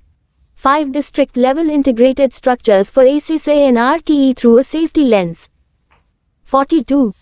6 School building specifications 43 7 Process of safety needs assessment through hazard hunt exercise, experience from Bihar. 44. 8 School DM Plan Model Template National School Safety Program NSSP. 45. 35. School Safety Policy Guidelines. Annexure 1. Snapshot on the number of deaths and damage to school infrastructure in disaster, global and national. There have been several instances of children losing their lives or suffering serious injuries due to various natural disasters. In 2008 Haiti earthquake, half of the schools in the country was destroyed. Relief Web 2008. The Sichuan earthquake in 2008 caused collapse of over 7,000 school buildings. Relief Web 2008. The 2005 Kashmir earthquake resulted in collapse of over 8,000 schools on both sides of the border. Altogether over 18,000 children lost their lives while at school. BBC 2005. A fire led to the death of about 200 children at the prize-giving ceremony at a school in Dabwali, Haryana in 1995. A total of 31 teachers died and 95 were injured. During the 2001 Gujarat earthquake over 11,600 schools were destroyed, damaged. 971 students perished and 1,051 were injured. World Bank 2001. Similarly, the fire at Lord Krishna School in Kumbakonam, Tamil Nadu caused death of 94 children and thousands of students and teachers were impacted in South India in the aftermath of the 2004 tsunami. Cause for such state of affairs has largely been poor quality of construction, lack of disaster-resilient features and poor maintenance of schools. The fact remains that schools are indeed spaces where children and teachers spend a large part of their day. Therefore, the quality of these spaces has a bearing on their vulnerability to disaster risk. Annexures. Annexure 36. School Safety Policy Guidelines. Annexure 2. Efforts on school safety in India. The agenda of school safety, as is visible in India today, is preceded by the efforts of different governments in the country to promote the constitutional mandate of providing access to free and compulsory education for all children up to the age of 14 years. This was followed up in the National Policy of Education (NPE) and the Programme of Action (POAT) 1992 that led to a number of schemes and programs including Operation Blackboard (OB), Non-Formal Education (NFE), Teacher Education (TE), Mahila Samakhya (MS), state-specific basic education projects like the Andhra Pradesh Primary Education Project APPEP, District Primary Education Program TPEP, and currently the Sarva Shiksha Abhiyan SSA. The mandate of SSA goes beyond provision of education alone per se. Rather, it aims to provide useful and quality elementary education to all children in the 6 to 14 age group. About 33% funds of SSA are spent on civil works including construction of schools, additional classrooms and block resource centers, urban resource centers, cluster resource centers. These are designed in line with the whole school development plan that includes a focus on safety. For children over the age of 14, the Rashtriya Madhyamik Shiksha Abhiyan has been launched. Disaster management was introduced as a subject in the Central Board school curriculum, as well as several state education boards. A handbook on school safety was developed by the Ministry of Home Affairs in 2004. The Goy UNDP Disaster Risk Management Program (DRM), launched in 2002, was one of the largest community-based disaster risk management programs in Asia. In order to generate awareness among students and teachers on how to respond to disasters, a component on school safety was developed under the DRM program. The prime objective of this initiative was school safety through education and building safer schools. It brought together children, teachers and school managers through participatory activities that concern children's safety during disasters. Under this component, school-level disaster management plans were developed and capacity enhancement programs including mock drills were conducted for school community. Extensive disaster management trainings were conducted for teachers, school managers and education department officials from central and state boards of secondary education. In total, 125,817 teachers were trained on disaster management at the district level. The program reached out to 4,105 schools with 130,000 enrolled children. Source: UNDP, 2007. In parallel, the work of the UN bodies, several NGOs and INGOs have provided many useful lessons in developing the substantive aspects of the agenda. The school safety agenda has thus evolved over the years. What initially was seen as a simple provision of child-friendly classrooms to protect children from the elements so that their education progresses uninterrupted, expanded to look at structural safety, non-structural mitigation as well as capacity building of the larger school community for promoting safety. Extracts from a communication from Ministry of Finance regarding revision of EFC format to address disaster management concerns in all the programs and schemes of the government. As per a communication from Ministry of Finance to all ministries and departments Ref No. 37/4 PFII 2003 of the 19th of June 2009, the Expenditure and Finance Committee EFC note for approval of all ongoing and new programs and schemes need to answer the following questions. 3F Does the project involve any creation, modification of structural, engineering assets including land reclamation or changes to existing land use plans? If yes, then the costs involved in prevention and mitigation of disasters, natural and man-made, would need to be included fully in the project cost. ANNAXURA 37. School Safety Policy Guidelines. B. Identify the possible risks and analyze the likelihood and impact from earthquakes, floods, cyclones and landslides due to the location of the project sites as well as through secondary evidence. C. What are the land use directives, regulations applicable? List preventive measures enshrined in regulations which are to be complied with and confirm compliance. D. Based on the prioritization of risks, the mitigation measures being contemplated, both structural and non-structural. Confirmation that the implementation of the selected mitigation measures will not create new risks. A. Confirmation that the design and engineering of the structure has taken into consideration the National Building Code 2005, the appropriate BIS codes and the NDMA guidelines.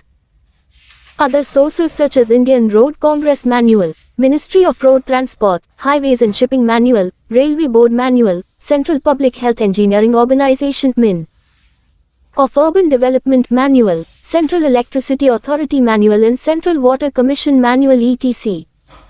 may also be consulted where applicable. F. Has the cost of disaster treatment mitigation measures been included in the overall project cost?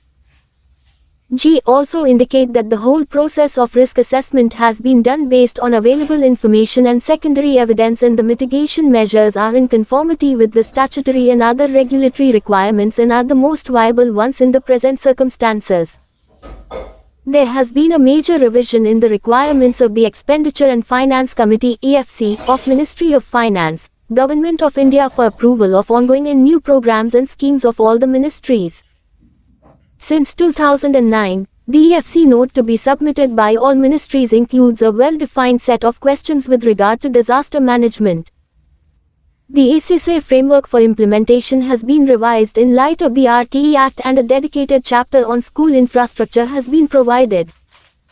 The chapter clearly brings out the need and importance of disaster resistance in schools and also gives norms and codes to be referred. Further, Kendriya Vidyalaya Sanghathan institutions have specified the space norms and appropriate sizes for school classrooms etc. in Kendriya Vidyalaya schools that are administered by the Sanghathan. Rashtriya Madhyamik Siksha Abhiyan RMSA guides the expansion strategy for secondary schools and higher secondary schools. To provide access to secondary school for students, RMSA proposes upgradation of upper primary schools through construction of classrooms, laboratories, computer rooms, headmaster room, library rooms, separate toilets for girls and boys, appointment of additional teachers and strengthening of existing secondary schools. This scheme identifies environment management as an important aspect for improving quality and improving access of secondary education. It makes a reference to location, site selection related issues, and issues related to design pertaining to the difficult sites. RMSA also makes a reference to special purpose designs, construction-related impacts, and issues related to provision and maintenance of facilities. Kasturba Gandhi Balika Vidyalayas KGBV scheme was launched by the Government of India in August 2004 for setting up residential schools at upper primary level for girls belonging predominantly to the SC, ST, OBC and minorities in difficult areas. Initially it ran as a separate scheme, but was merged with the SSA with effect from the 1st of April 2007. With the RTE Act, 2009 coming into force with effect from 1st April 2010, and the SSA framework of implementation being revised to correspond to the RTE Act, the KGBV component of SSA is being implemented.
Implemented.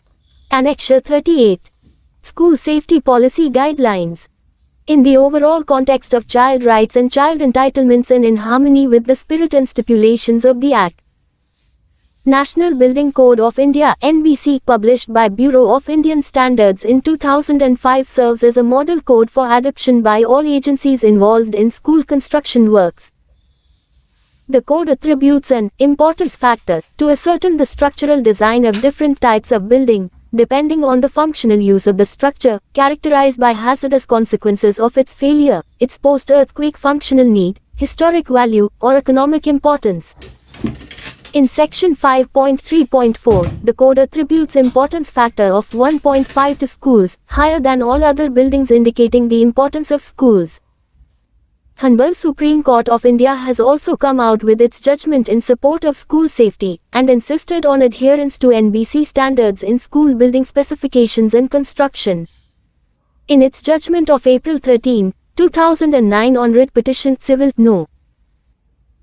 483 of 2004, the court has recognized that right to education incorporates the provision of safer schools, and given direction on several aspects of school safety, including a. Fire safety measures in schools. 3.1 page 23b. Training of school teachers and other staff. 3.2 page 25c. School building specifications. 3.3 page 27t. Clearances and certificates. 3.4 page 29. In response to writ petition Civil No. 483 of 20,044, the court held that evaluation of structural aspect of the school may be carried out periodically. The concerned engineers and officials must strictly follow the National Building Code. The safety certificate be issued only after proper inspection. Dereliction in duty must attract immediate disciplinary action against the concerned officials. In addition to policy interest in addressing structural aspects of safety, there have been changes in the school curriculum as well. The SSI, Central Board of Secondary Education (CBSE), and state boards have introduced disaster education in curriculum for school education. The most recent initiative by the government was the National School Safety Project, implemented by NDMA in 43 districts of 22 states of the country. The program, essentially pilot in nature, had the following components. I. Formulation of National School Safety Policy. E.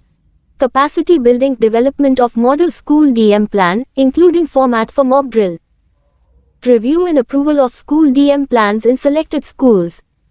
Development of training modules for training of state-level master trainers, training of teachers and students. E.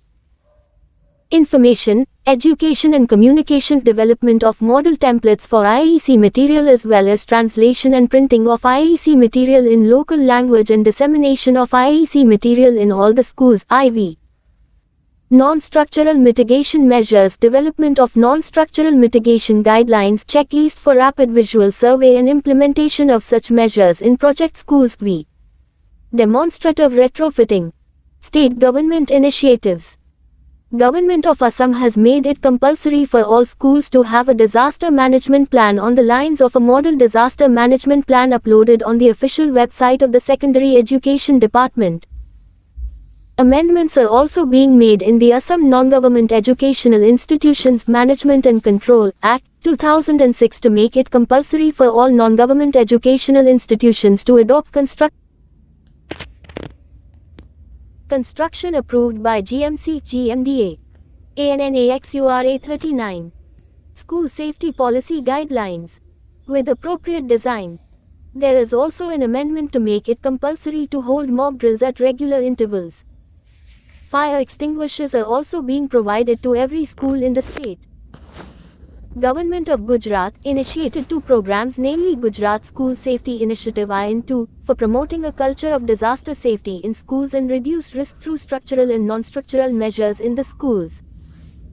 The program focused on 152 schools in Phase 1 covering 1,000 students primary and secondary standards and 1,500 teachers on the basics of disaster management.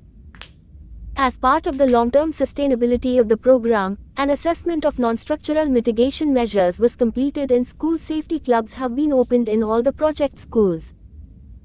In Phase 2, Gujarat State Disaster Management Authority is working towards creation of cadre of master trainers in a pool of trained teachers at district level in disaster risk reduction across all the 25 districts of the state.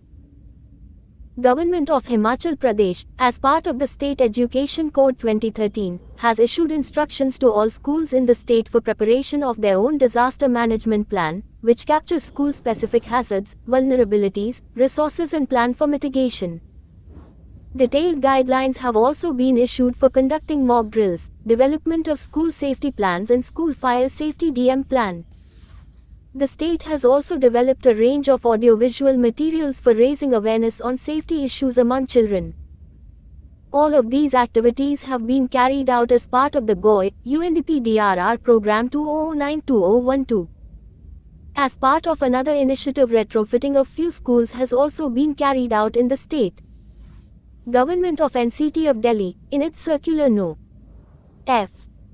16 Estate CC Fire Safety 2011 3298 to 3398 passed on the 1st of March 2011, issued directions to schools specifically with regard to fire safety.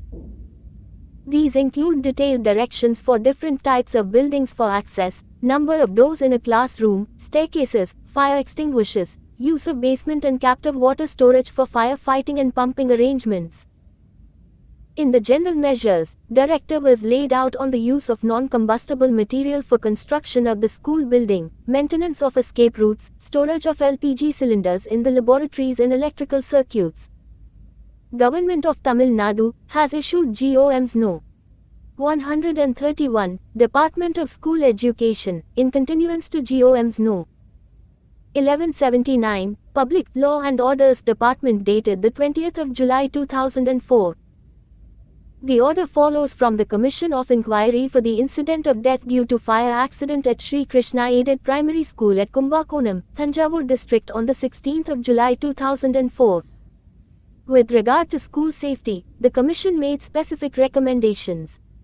A thorough review of the recognition approval granted to the existing schools has to be undertaken. With reference to those schools who have not obtained permission approval recognition, strict compliance with the micro-level fulfillment of norms should be ensured by the inspecting officer concerned, through physical verification before recommending for permission approval recognition. Periodical monitoring through spot inspection towards upkeep of the infrastructure has to be ensured. Crash training course for the teacher on crisis management and first aid is recommended. The state has issued additional orders in 2012 suggesting measures to be followed for the safety of children studying in schools in all government-aided and private schools in Tamil Nadu. These include structural safety measures, safety precautions with regard to open wells, water tanks, septic tanks and staircases etc. The order also talks of safe drinking water provision as well as safe sanitation facilities. In addition, safe electrical connections, seating arrangements, assembly classroom environment and infrastructure, school vehicles and first aid have been covered. Govt. of Haryana, State Policy on Safety Measures in Schools. The state has come out with a specific policy concerning safety measures in schools. Broadly, the document very appropriately throws light on the various elements pertaining to school safety, including constitution of respective committees, modes operandi for fund allocation, broad areas for education and training and implications of non-compliance. Annexure 40. School Safety Policy Guidelines. Annexure 3. Trainings. A broad list of trainings required for promotion of school safety is as under. S. No. Training indicative contents participants' responsibility. 1. Tote of School Safety Focal Point Teacher SFPT. U. Hazards, risks with focus on children of various age groups and vulnerability. U. Safe learning environment and quality education under RTE. U. Structural and non-structural safety in schools. U. Safety needs assessment. U. Integration of disaster preparedness measures in curricular and co-curricular activities. U. Mock drills for various hazards. U. Psychosocial support and counseling. School Safety Focal Point Teachers SFPT. DDMA Block Education Officer. 2. Training of Principals and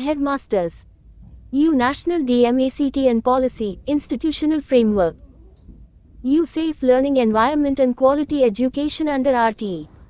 U. Planning and implementing school safety within your school. U. Integration of disaster preparedness measures in curricular and co-curricular activities. Principals and headmasters. DDMA, Block Education Officer. 3. Training of School Management Committee. U. School Safety Concept. U. Safety Needs Assessment. U. Functioning of School Management Committee and Roles Responsibilities. U. Orientation on School Safety Planning. U. Safety Audits at the school level. SMC members. DDMA, Block Education Officer. 4. Training of peer educators.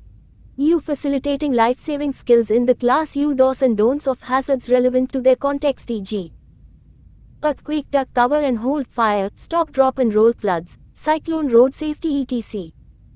U. First aid skills. U. Water quality monitoring and disinfection. Selected students from each class. SFPT with external resource persons if required. 5. Training on first aid and life-saving skills in school. U. First aid for common injuries, snake bite, etc. CPR. U. Carrying wounded persons. U. Diarrhea management. U. Making rope ladders. SMC, SFTP, peer educators. SDMA, NDRF, Red Cross, any other external resource persons if required. ANNAXURA 41. School Safety Policy Guidelines. Annexure 4. State-level integrated structures for SSA and RTE through a safety lens. Recommended suggestions for incorporating school safety concerns indicated in red. Annexure 4. State-level integrated structures for SSA and RTE through a safety lens. Recommended suggestions for incorporating school safety concerns indicated in red. Training of SMCN student, peer educators on safety, including training of school safety focal point teachers. Sensitization and orientation to school safety, including know of schools with safety features, co-opted as part of SDMA, including follow-up of specific indicators on school safety, training of trainers from BRC, CRC on school safety training and orientation of teachers on school safety, including allocation for inclusion of safety features e.g. high planes etc. Recognition subject to health of building, hazard-free environs, safe water and sanitation facilities etc. Including risk communication and safety awareness, STP to include issues identified as part of safety needs assessment. Including indicators for health of building, hazard-free environs, safe water and sanitation facilities etc. Including a perspective on risk of natural disasters in the state and in the country. NUEPA Capacity Building on Educational Planning and Administration. Commissioner of Elementary Education. Ex officio SPD. NCERT NCTE. Planning, Capacity Building of Educational. Administrator and SAC, Coordination. Monitoring, SCPCR, MS Statistics, Analysis and Dissemination. Finance, Budget, Accounts, Audits, FMIS. General Admin, Vigilance and Grievance. Redressal, Child Entitlements, Access and Retention, Uniforms, TB, Hostels, Transportation, Special Training. School Mapping, Physical Infrastructure, New Schools, Neighborhood Planning, Learning Equipments. Mass Communication, Environment Building, NGO Involvement. Innovation, Local Authority and SMC. Teachers, Recruitment, Service, Matters, Redeployment Teachers Grant. Girls, SC, ST, CWSN and other disadvantaged children. Grants in aid. Private schools, SCH. Recognition, 25% in private. SCERT, Curriculum and Syllabus, Textbook Development, Teacher Training, CCE and Research. Diets. BRC, CRC, DEEOBO Annexure 42. School Safety Policy Guidelines. Annexure 5. District-level integrated structures for SSA and RTE through a safety lens. Recommended suggestions for incorporating school safety concerns indicated in red. Annexure 5. District-level integrated structures for SSA and RTE through a safety lens. Recommended suggestions for incorporating school safety concerns indicated in red. Recognition subject to health of building, hazard-free environs, safe water and sanitation facilities etc. Sensitization and orientation to school safety. Co-opted as part of DDMA. Including indicators on health of building, hazard-free environs, safe water and sanitation facilities etc. Mandatory formation of SDMCs as a subgroup of SMC SDP to include issues raised in the Safety Needs Assessment Exercise SMC to also follow up on safety issues, risk communication and safety. Including allocation for inclusion of safety features e.g. high planes etc. Include hazard and risk profile of the school and its location in all activities. Provision and maintenance of safety equipment. Orientation and training of teachers on safety. Including health of building, hazard-free environs, safe water and sanitation facilities etc. Local authority at district level. District Elementary Education Officer. Ex officio DPC. DSEO Diet. Planning, capacity building of educational administrator, and coordination with local authority. Monitoring, MS, statistics, analysis and dissemination. Finance, budget, accounts, audits, FMIS. General administration, vigilance and grievance. Redressal, child entitlements, access and retention, uniforms, TB, hostels, transpiration, special training. School mapping, physical infrastructure, new schools, neighborhood planning, learning equipments. Girls, SC, ST, CWSNN. Other disadvantaged children. SMC, mass communication. Environment building, NGO involvement. Innovation. Grants in aid. Private schools, SCH. Recognition, 25% in private schools. Diets DEO. Teachers. Recruitment. Service. Matters, redeployment, teachers grant. Planning and monitoring. School. Infrastructure. And child. Entitlement. Teachers. Private and grants in aid. School. Girls, SC, ST, CWSN and other disadvantaged children. Local authority SMC, mass communication. Environment building. General. Administration vigilance and grievance. Redressal finance, budget, accounts, audits, FMIS. ANNAXURA 43. School Safety Policy Guidelines. Annexure 6. The Honorable Supreme Court of India, Justice Dalveer Singh in response to writ petition Civil No. 483 of 2004, Avinash Mehrotra vs Union of India has laid down the following minimum specifications for school buildings. Annexure 44, School Safety Policy Guidelines. Annexure 7. Process of Safety Needs Assessment through Hazard Hunt Exercise, Experience from Bihar. In collaboration with Government of Bihar, UNICEF and its partners NGOs have implemented a school safety initiative in 8 districts of the state. Their experience has highlighted the potential of Hazard Hunt as a tool for identifying safety needs of the school through a participatory methodology involving students, teachers, and SMC members.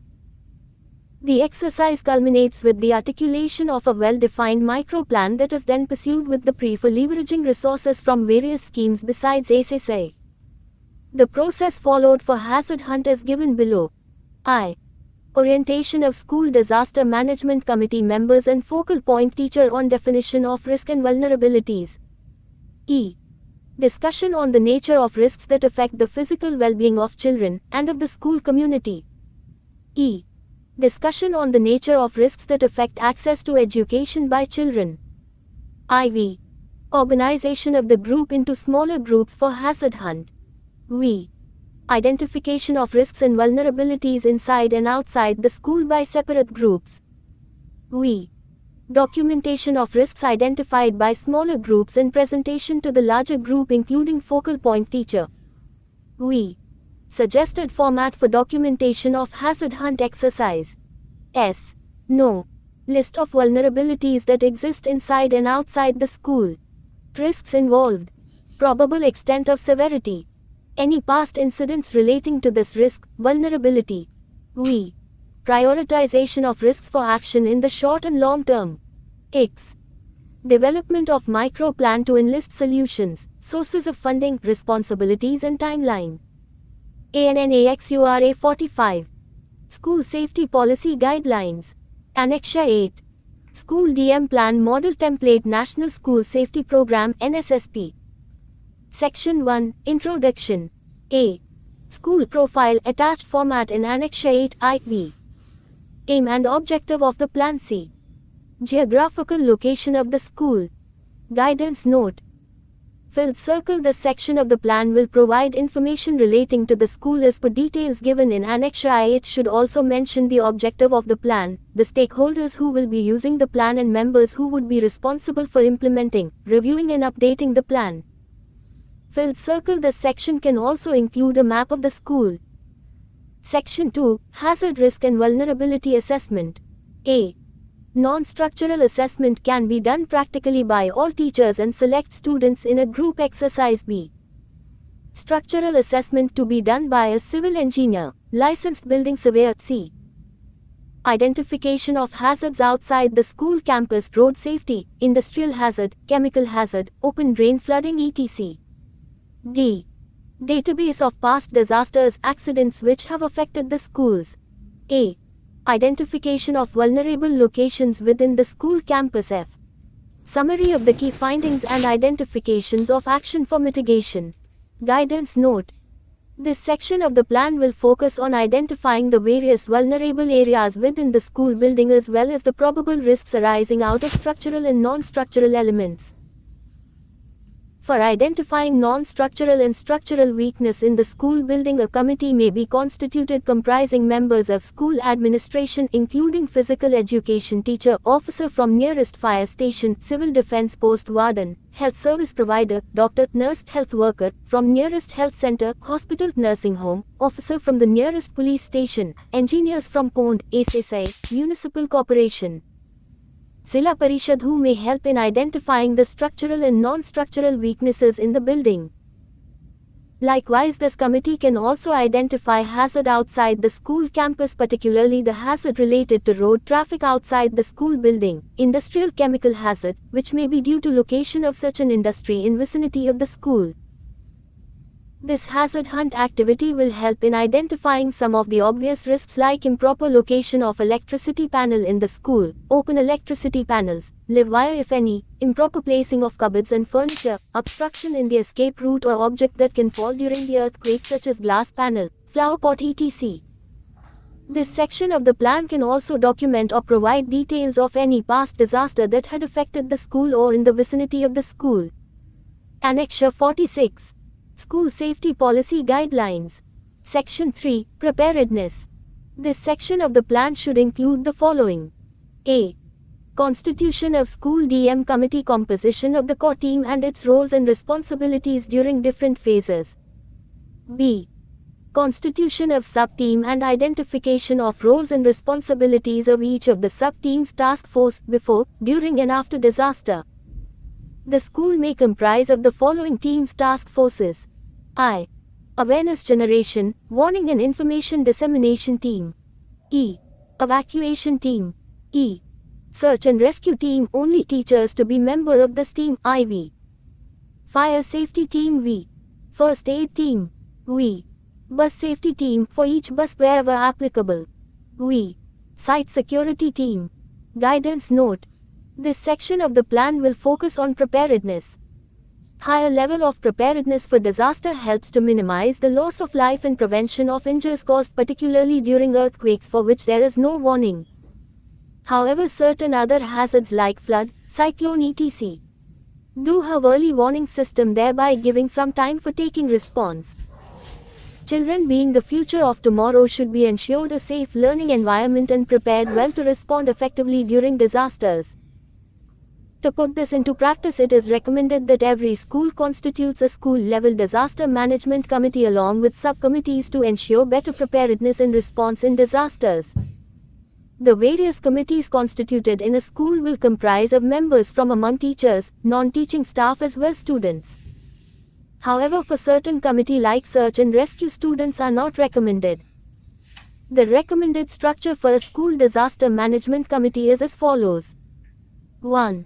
Chairperson, Principal 2. Vice Principal, Heads of Primary and Middle Sections 3. Education Officer, Deputy Education Officer for the Zone 4. Parent Teacher Association President 5. For students NCC, NSS, Scouts and Guides, Head Boy and Head Girl 6. Representative of Relief Revenue, Disaster Management Department, District Administration, Municipal Corporation 7. Representative of the Fire Services from closest fire station or civil defense personnel. 8. Representative of Police from closest police station 9. Representative of Health Department, local doctor 10. The warden from Civil Defense. The subcommittees mentioned below will work under overall supervision of School DM Committee SDMC. Following subcommittees can be constituted. Field Circle Awareness Generation and Warning and Information Dissemination Team. Field Circle Evacuation Team. Field Circle Search and Rescue Team. Only teachers to be member of this team. Field Circle Fire Safety Team. Field Circle First Aid Team. Field Circle Bus Safety Team. For each bus. Field Circle Site Security Team. ANNAXURA 47. School Safety Policy Guidelines. For First Aid and Site Security Team, the representative of nearest police station, hospital, health services and fire station may be identified. The roles and responsibilities of these committees during disaster as well as peacetime need to be defined clearly. C. Resource Inventory. I. Listing of resources available inside the school campus, which could be used during any disaster situation for effective response. E. Identification and listing of resources outside the school within vicinity of 15 km or nearest hospital's health center for emergency treatment. B. Police station. C. Fire station. E. Updation of important telephone numbers in principal's room. IV critical health problem record of each child to be maintained by school and also displayed on his iCard with blood group along with updated contact details of parents, guardian and alternate contact persons. V. Disaster Preparedness Checklist. Attached in Annexure 8 Mechanism for alerting students and teachers during school time including installation of alarm. A. School map with evacuation plan in place attached in Annexure 8 F. Annual calendar for conducting various preparedness activities along with plan to implement it. This will include the list of various awareness generation programs to be conducted by the school annually. G. Action plan for conducting mob drills and development of a checklist to identify the gaps. H. Steps for updation of DM plan indicating the timeline and the process of doing it along with the roles of teachers and other non-teaching staff. Guiding notes for resource inventory. As part of preparedness exercise, each school must develop a school DM kit. It is suggested that a network is established by the school management with the nearest hospital, health center, health worker for help in case of emergency. The suggested list of items which could be procured for school DM kit have been listed below. However, it is suggested that each school must have provision for other external resources grants given by the state government like MPLADs, MLALADs etc. To strengthen this resource list further. I. Stretcher provision of school DM kit. E. Ladders. E. Thick rope. IV. Torch. V. First aid box. V. Temporary shelter tents and tarpaulins. V. Sand buckets. V. Fire extinguishers. School map with evacuation plan. It is recommended to prepare a floor-wise evacuation plan and display it prominently at the notice board on each of the floors. The evacuation plan may be discussed by the evacuation team with the teachers and students to generate awareness to help conduct mob drill. A sample evacuation map is attached for reference as Annexure 8 Guiding note for mob drill. Mob drills are the ways of rehearsing the preparedness plan. It is one of the last steps in preparedness. The mob drill on earthquake, fire etc. may conducted at periodic interval, preferably once in every. Annexure 48.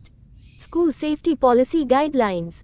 6 months and the deficiencies may be assessed for updation of the plan.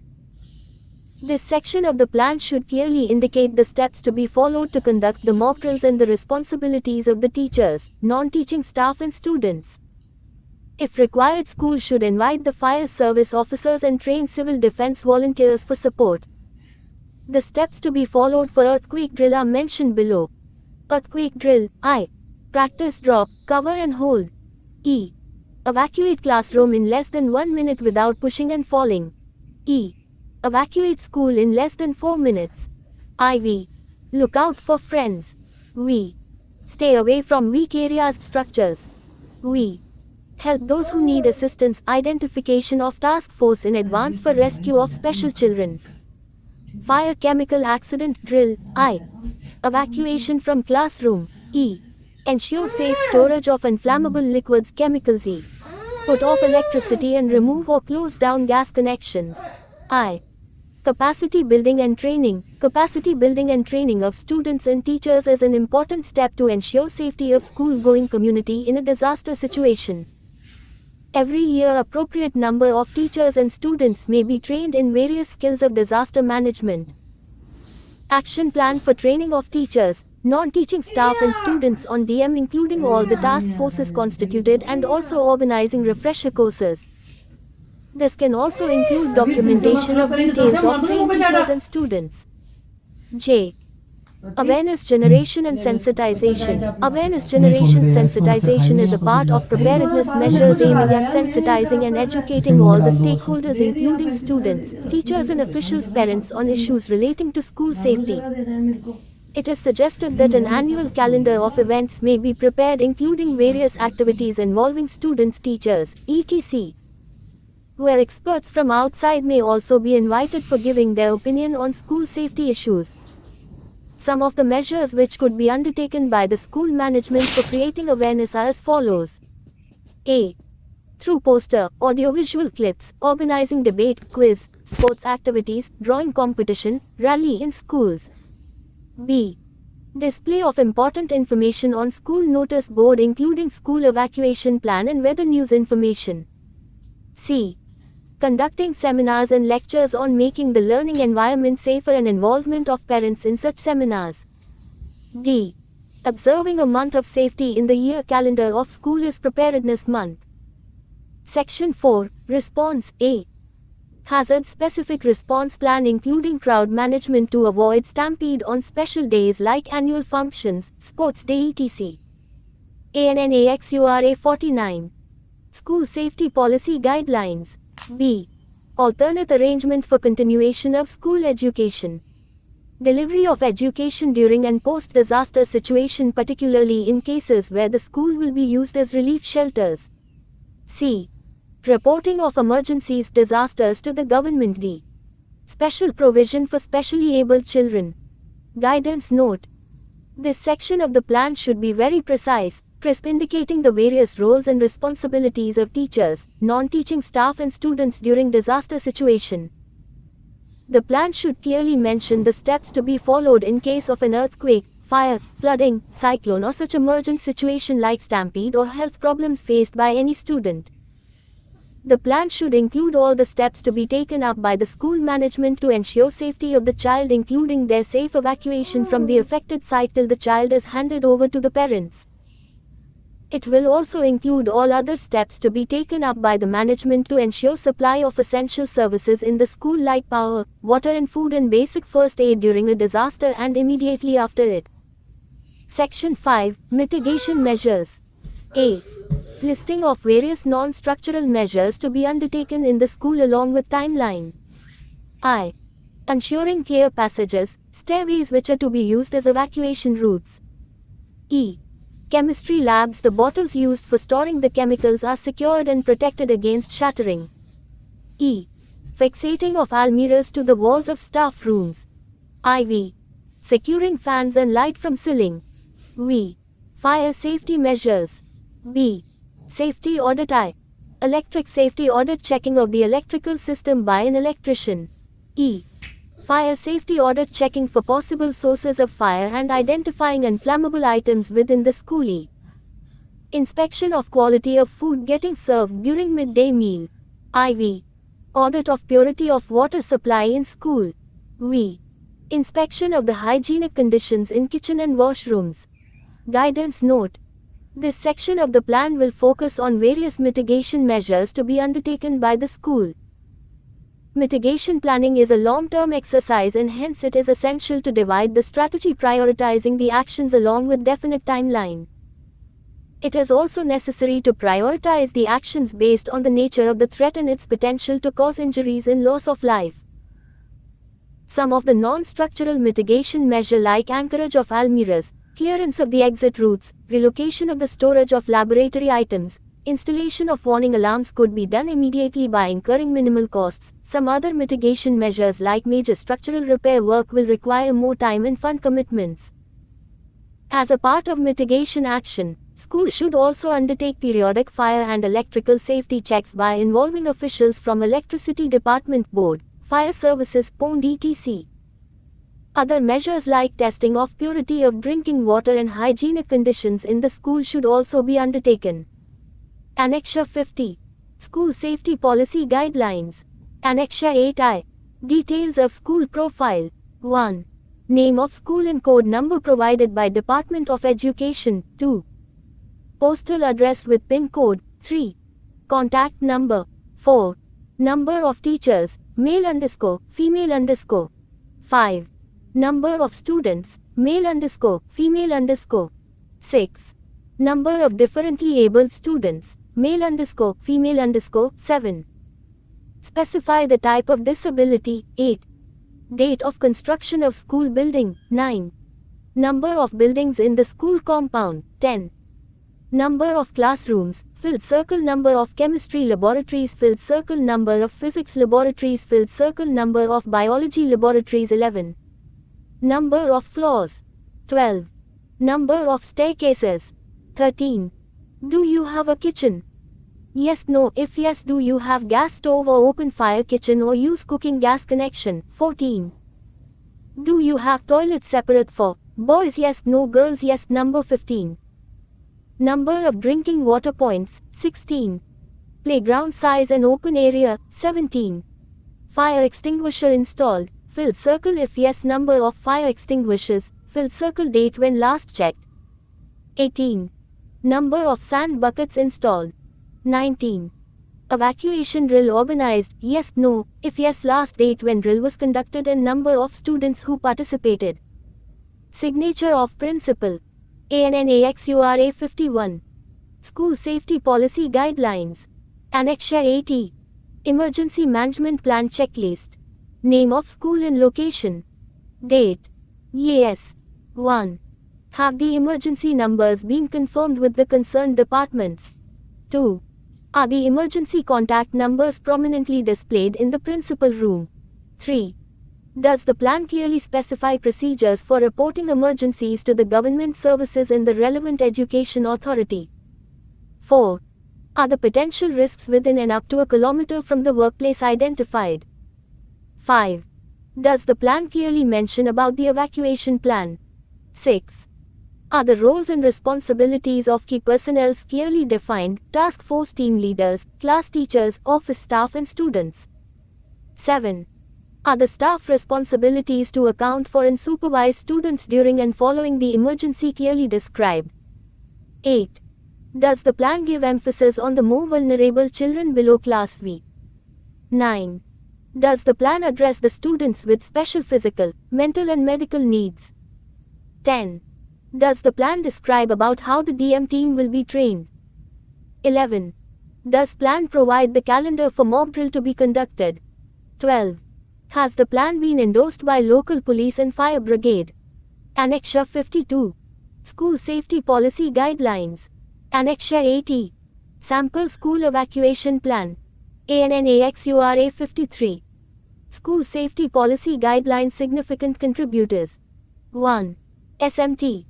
Neelkamal Dabari IAS, former Joint Secretary, Capacity Building and Training and Administration, NDMA. 2. Shri S. P. Vasudeva, former Project Director, National Cyclone Risk Mitigation Project, NDMA. 3. Shri Sarbjeet Singh Sahota, Disaster Risk Reduction Specialist, UNICEF India. 4. Shri Virendra Singh, Deputy Secretary, Ministry of Human Resource Development. 5. Colonel Ranveer Singh, Joint Advisor, CBT, NDMA. 6. SMT. Nagma Firdaus, Senior Consultant, CBDM, NDMA. 7. SMT. Mona Anand, Independent Consultant. 8. Shri Amal Sarkar, Under Secretary, CBT, NDMA 54. School Safety Policy Guidelines. Co Group, July 2012 to March 2013. 1. Dr. Muzaffar Ahmad, Member, NDMA Chairman. 2. Secretary, Ministry of Human Resource Development or her representative. Member. 3. Joint Secretary, Disaster Management, Ministry of Home Affairs. Member. 4. Shri V.K. Piper Senior, Principal Secretary, Revenue and DM Department, Government of Assam. Member. 5. Shri V. Thiruppugas, Adult Chief Executive Officer, Gujarat State Disaster Management Authority. Member. 6. M. Sajata Sunik, Joint Secretary, Policy and Plan, NDMA. Member. 7. Shri K.S. Ganga, Adult Secretary, Delhi Disaster Management Authority, Delhi. Member. 8. Dr. Satyendra, Executive Director, National Institute of Disaster Management. Member. 9. M. Margarita Tileva, Chief Emergency, UNICEF India. Member. 10. Shri G. Padmanabhan, Emergency Specialist, UNDP India. Member. 11. Dr. Mohan Sajnani, Director, Retired Government of India. Member. 12. Shri R.K. Singh, Joint Advisor, PP, NDMA. Member. 13. Shri Shatrughan Lal, Consultant Planning Commission. Member. 14. Prof. Santosh Kumar, NIDM. Member. 15. Shri Hari Kumar, Geohazards India. Member. 56. School Safety Policy Guidelines. Contact us. For more information on National Disaster Management Guidelines, School Safety Policy, please contact National Disaster Management Authority, NDMA, Bhavan, A-1 Safdarjung Enclave, New Delhi 110-029. Tel, +9 111 267 0170. Email, web, www.ndma.gov.in.